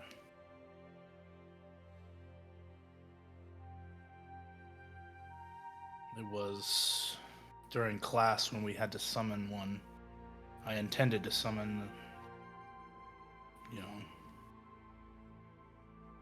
a boring raven or whatever the class objective was, and instead he appeared.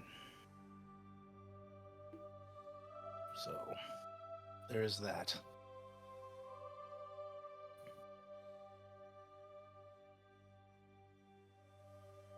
But she left me the astrolabe before she left on this final voyage.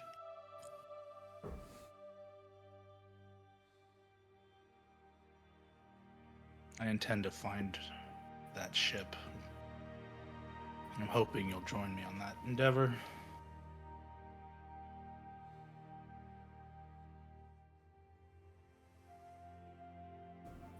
I have no reason to not travel with you, if you'll have me.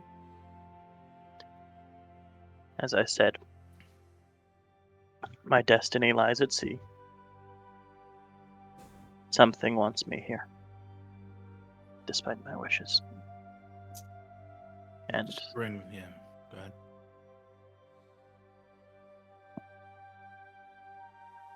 Well, you should beat whatever it is up so that you don't have to be at sea anymore if you don't want to be.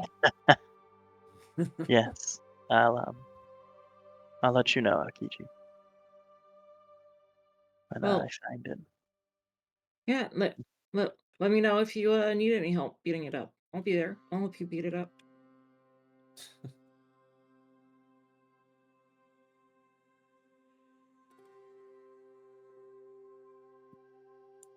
Well, we've all shared our origins.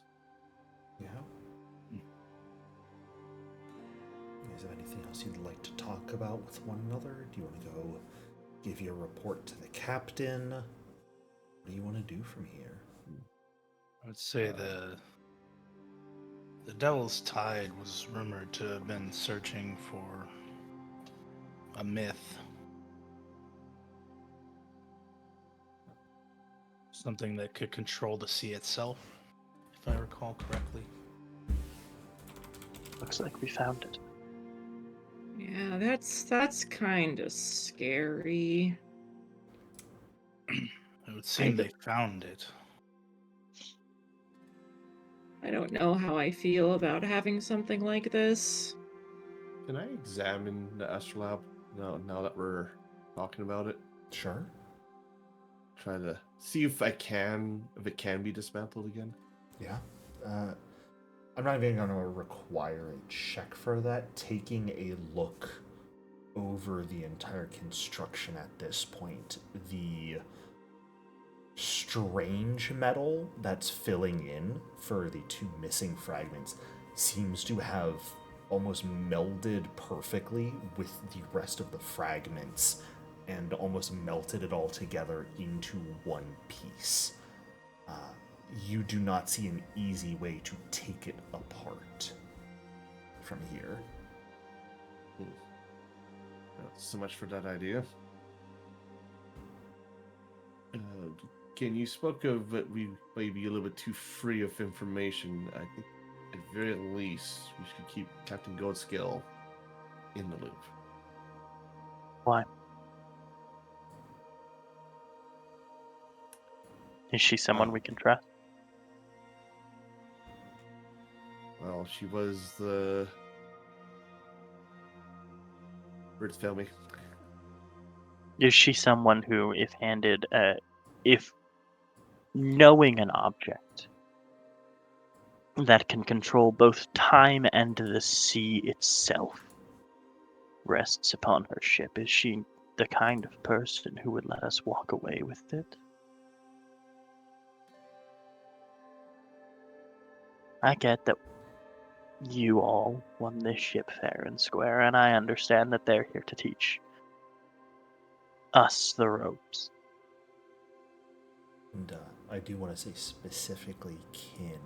The information most of you have about the Tide, they were searching for a treasure that would make them more powerful than any other ship in the world. There wasn't anything specifically ever said about controlling the sea or anything like that, but that was sort of the rumors that followed that treasure were because being able to control the sea would make you more powerful than basically any other ship there is, just by proxy. That though is not technically accurate, or not technically confirmed. You just know they were after a powerful treasure, and the rest is sort of hearsay. Well, I'll say this: if Captain Goldscale tries to fight us for this astrolabe or whatever, then, well, she'll be getting more than she bargained for. Clegy will, punch a palm into a fist. But she seems like a good person. I don't think she'll do that. I know. You all seem like good people.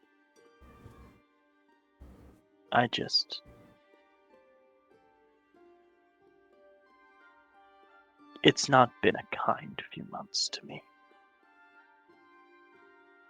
And I worry. You four are very kind people. Very generous for taking in someone like me, who you did not know. I worry that misfortune will befall you as well, with that kindness. That is all. We've only known Jezza for a week. I don't know if we can trust her with something as important as this device.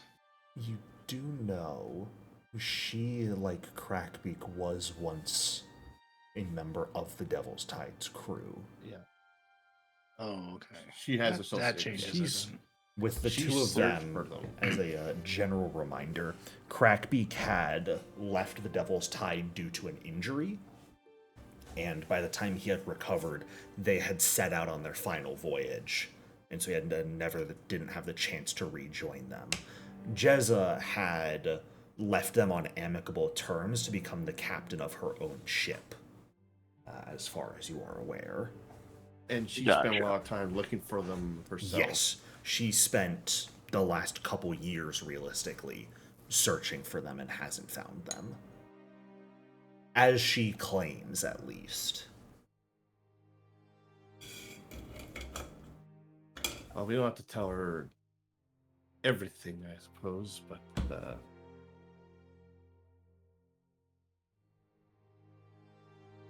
maybe a little bit, though. I'm trying to remember what it was that made them. She shared a glance with somebody a few episodes ago when we were saying something. She shared what? Shared a glance. Yeah, let me see. Hopefully I wrote it down. Check thine notes. Check the VOD. Check the tapes. We have the tapes. Scour them and give me those precious watch hours. Chat, clip that chat. First YouTube short is just going to be me saying, give me those watch hours. Check the VOD.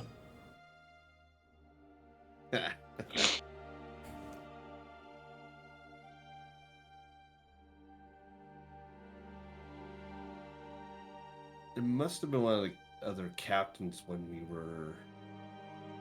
That Yeah, had to have it been was when during we the were days. in the cave getting the ship. I thought it I was don't when Drow was talking about drowning. True, my first conversation with her was about me drowning. Yeah. What a way to intro yourself, huh? Oh, I'm sorry. Am I playing the edgy rat? No, you're playing You the should be depressed sorry. rat. Let me just get a few more lore skills. I think it was with the other captain, that dude. I believe it was with the pirate lord there. Yeah. I can't find it in my notes, so I guess I Archon. didn't type it down.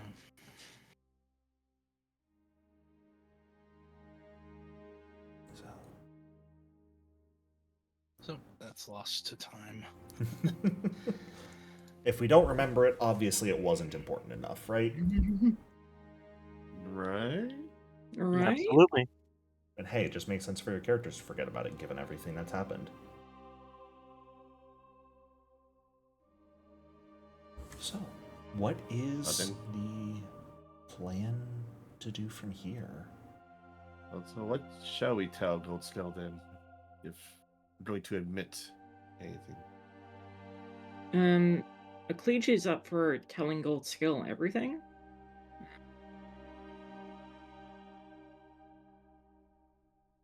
But she'll. Yeah, I'm more willing, remembering she's actually a member of the Devil's Tide crew. Drow is fully against telling her, but will secede to a majority. Maybe not exactly what it does, but just. I mean, we don't really know what it does, so we can be like, we have an Say artifact that that again. Yeah. We managed to do something with this doohickey and it saved you. We don't know more than that. It was a map to the treasure they left for us. It was a device now that will control the ocean and time. So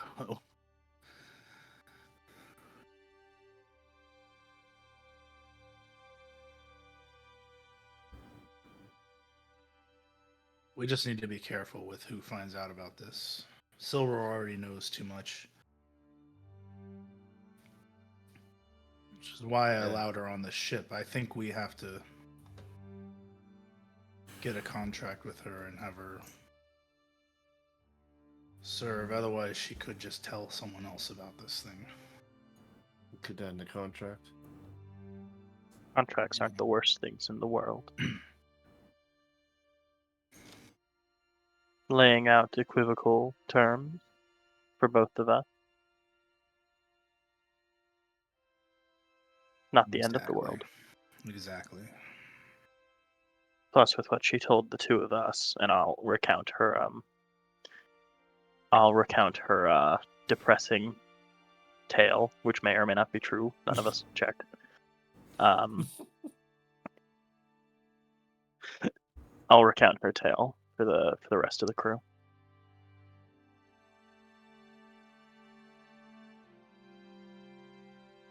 It could. Well, she at least seems well versed in legal matters outside of magical contracts. Can't hurt.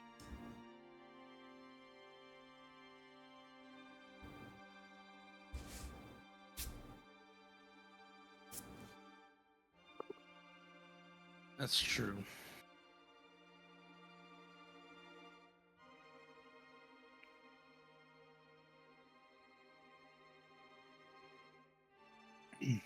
We'll cross that bridge when we get to it in terms of the contract. But suffice it to say, just around everyone else, try not to talk about the astrolabe.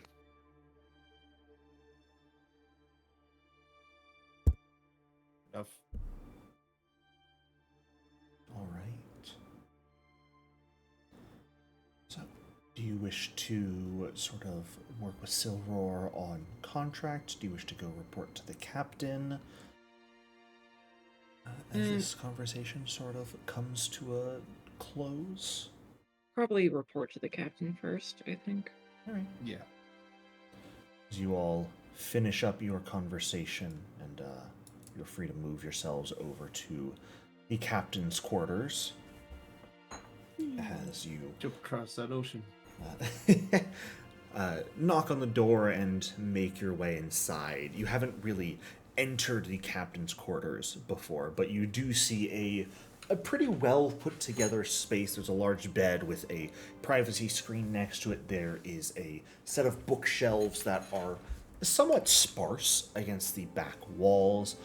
There is a small seating area with a little furnace, and of course there is a massive desk that dominates the majority of this space with a number of charts and maps and documents on it that Captain Goldscale is currently sitting at and sort of, I wouldn't say poring over, but just sort of like taking a look at before looking up as you all come in. Did you all have the time to get out what you needed to get out? Yeah. All right. Well, how are you all holding up? I'm okay. Drow's kind of depressed, though. An apt description.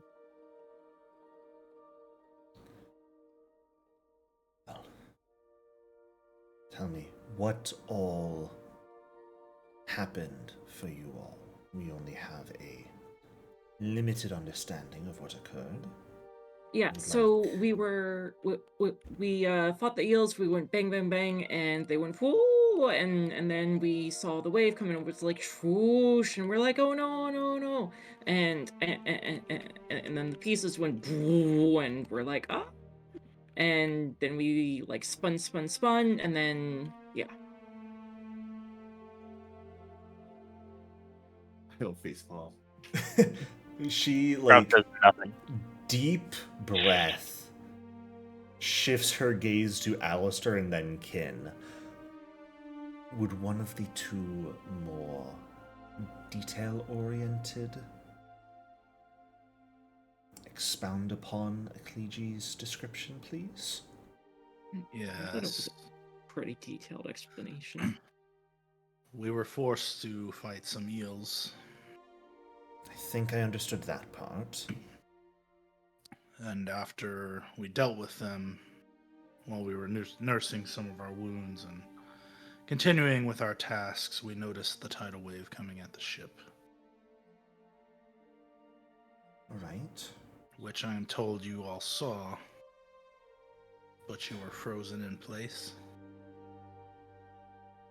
Yes, we were unable to move or act at all. All we could do was watch it approach.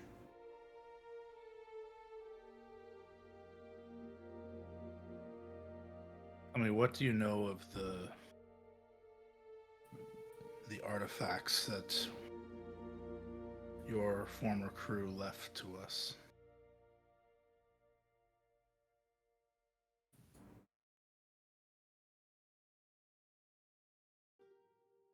I know they were designed to be keys to where their treasure was kept, but I never got a good look at them myself. I stopped sailing with them shortly before they started that practice.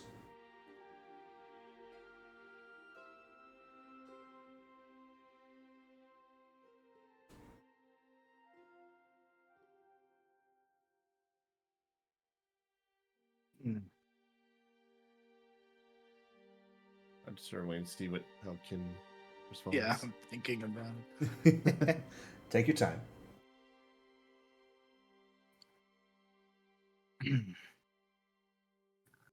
From your perspective, what happened with the wave?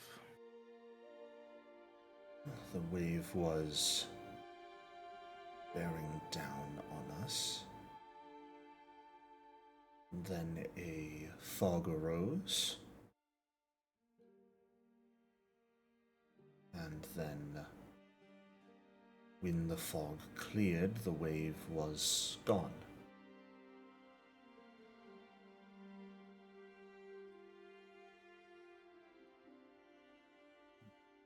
Well, the astrolabe may have played a part in saving the ship. May I see it? I'll put it on. I probably have it because I was trying to see if it could be taken apart. So I'll place it on the table again. She will very gingerly pick it up and start looking it over with a sort of frown on her face. I believe it summoned the fog and got rid of the wave when we put it together. If that's the case, that is a very powerful item.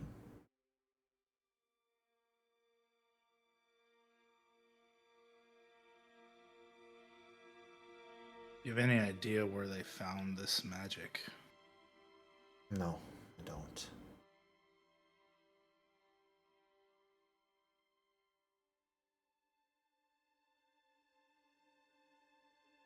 Have you ever heard of anything like this before? Well, there's always rumors, of course, and the ancient empires of this region, of course, were believed to have powers far beyond what people have nowadays, so it's certainly possible this was picked up from a ruin or some other location in the Shackles. Oh, it has Golthu on the back. So there's that.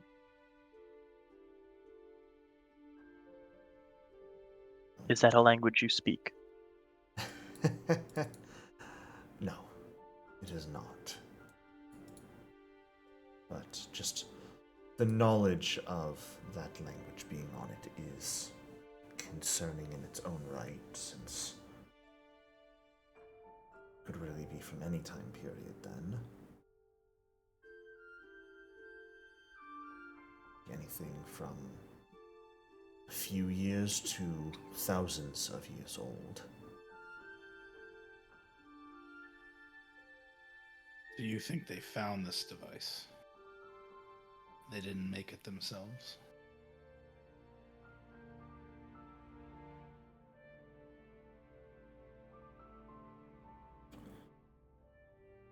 The ship had an astrolabe already that everyone sort of enjoyed. This does look remarkably similar to it, but without the fancier etchings and, of course, without any weather controlling powers, so... They found an artifact that merged with it. Certainly a possibility. Did anyone on the crew speak a Gothu? There were a number of people who had skill in different languages. There may have been there were one or two that spoke Algothu. That were helped out with a few ruin excavations.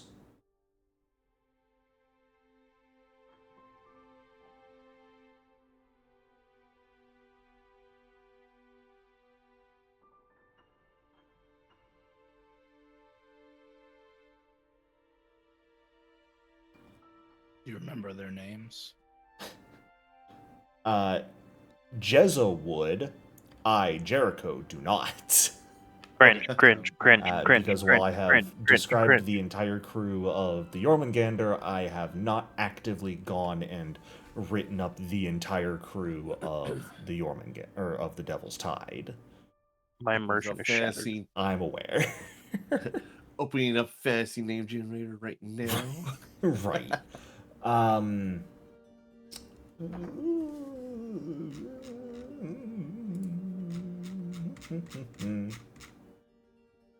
I'll have those names for you by next week. How about that? I can say they are not names any of you would recognize. Okay, yeah, so none of our connections to the ship. Yeah, it's none of those. But I can have the exact names for you next week.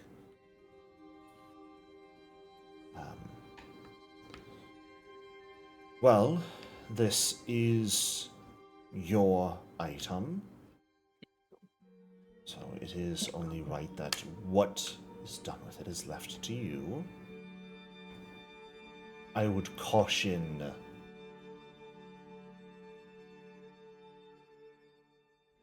Well, caution. I would advise caution with it.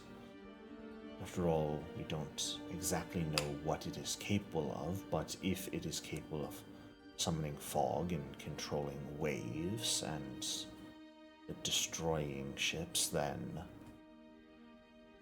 certainly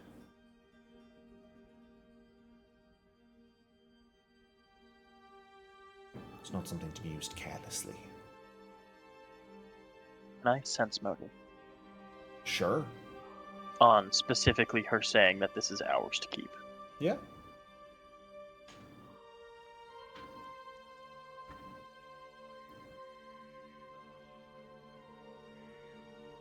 She...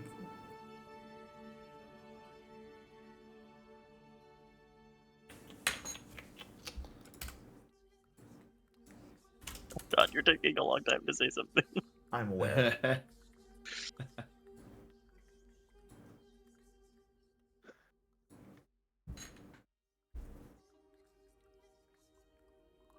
She seems to not be harboring any sort of malicious intention behind it. She does genuinely seem to be acquiescing. This is yours to do what you will with, but please, please, please be careful. Don't break your new ship. I do a sense motive on the GM for that giant pause. No. Okay. I look up at hearing all of that. And then I don't say anything.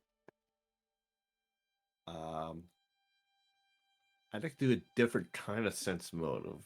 Sure. On what? In the sense of none of us in this room directed to her mentioned the ghost ship. That was only mentioned to the pilot of the ship. But she mentioned destroying a ship. That she So did. that's wondering if there's anything to glean from that. Holy shit. She mentioned the ship, Alistair. She also, now that you think about it, mentioned the fog rising up, which notably Crackbeak and Tabani did not mention seeing. They saw the fog dissipating right after the wave was about to descend on the ship. Jezza described it as the wave about to descend, seeing the fog billow up, and then the fog fade and the wave be gone.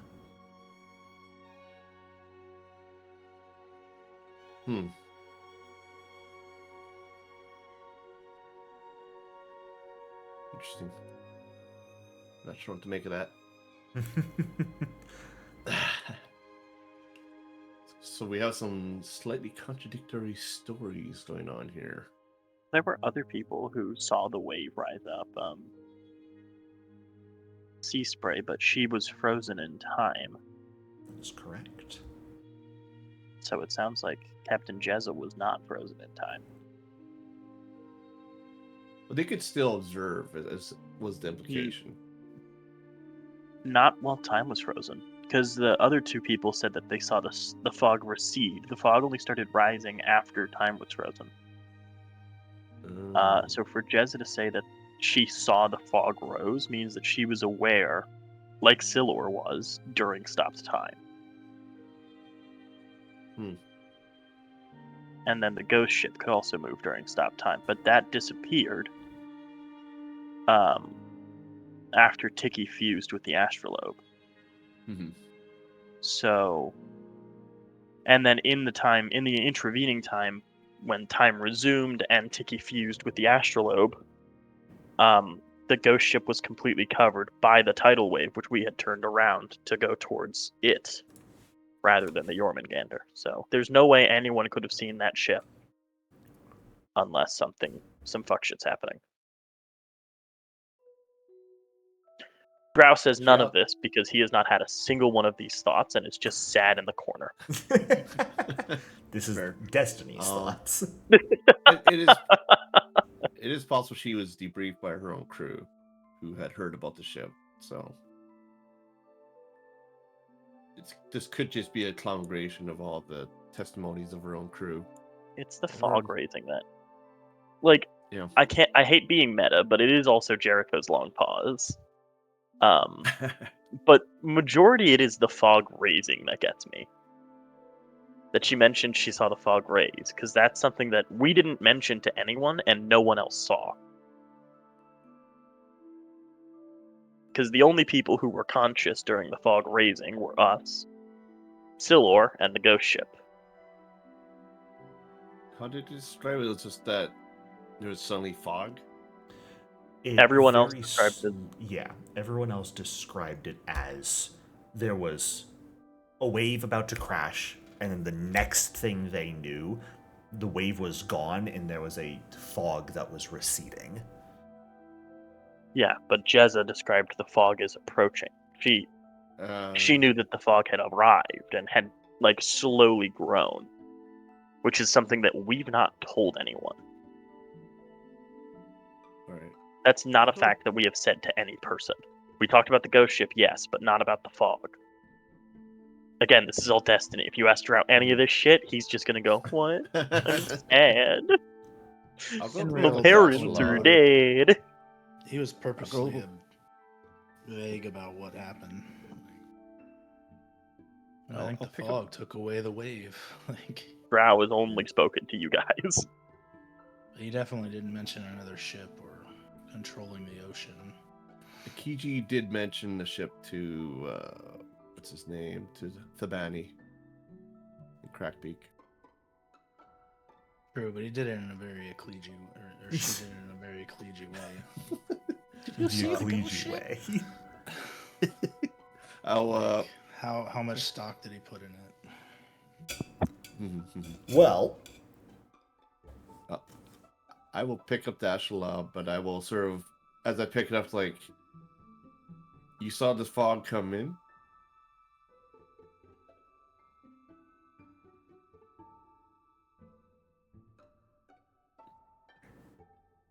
I saw the fog. Yes.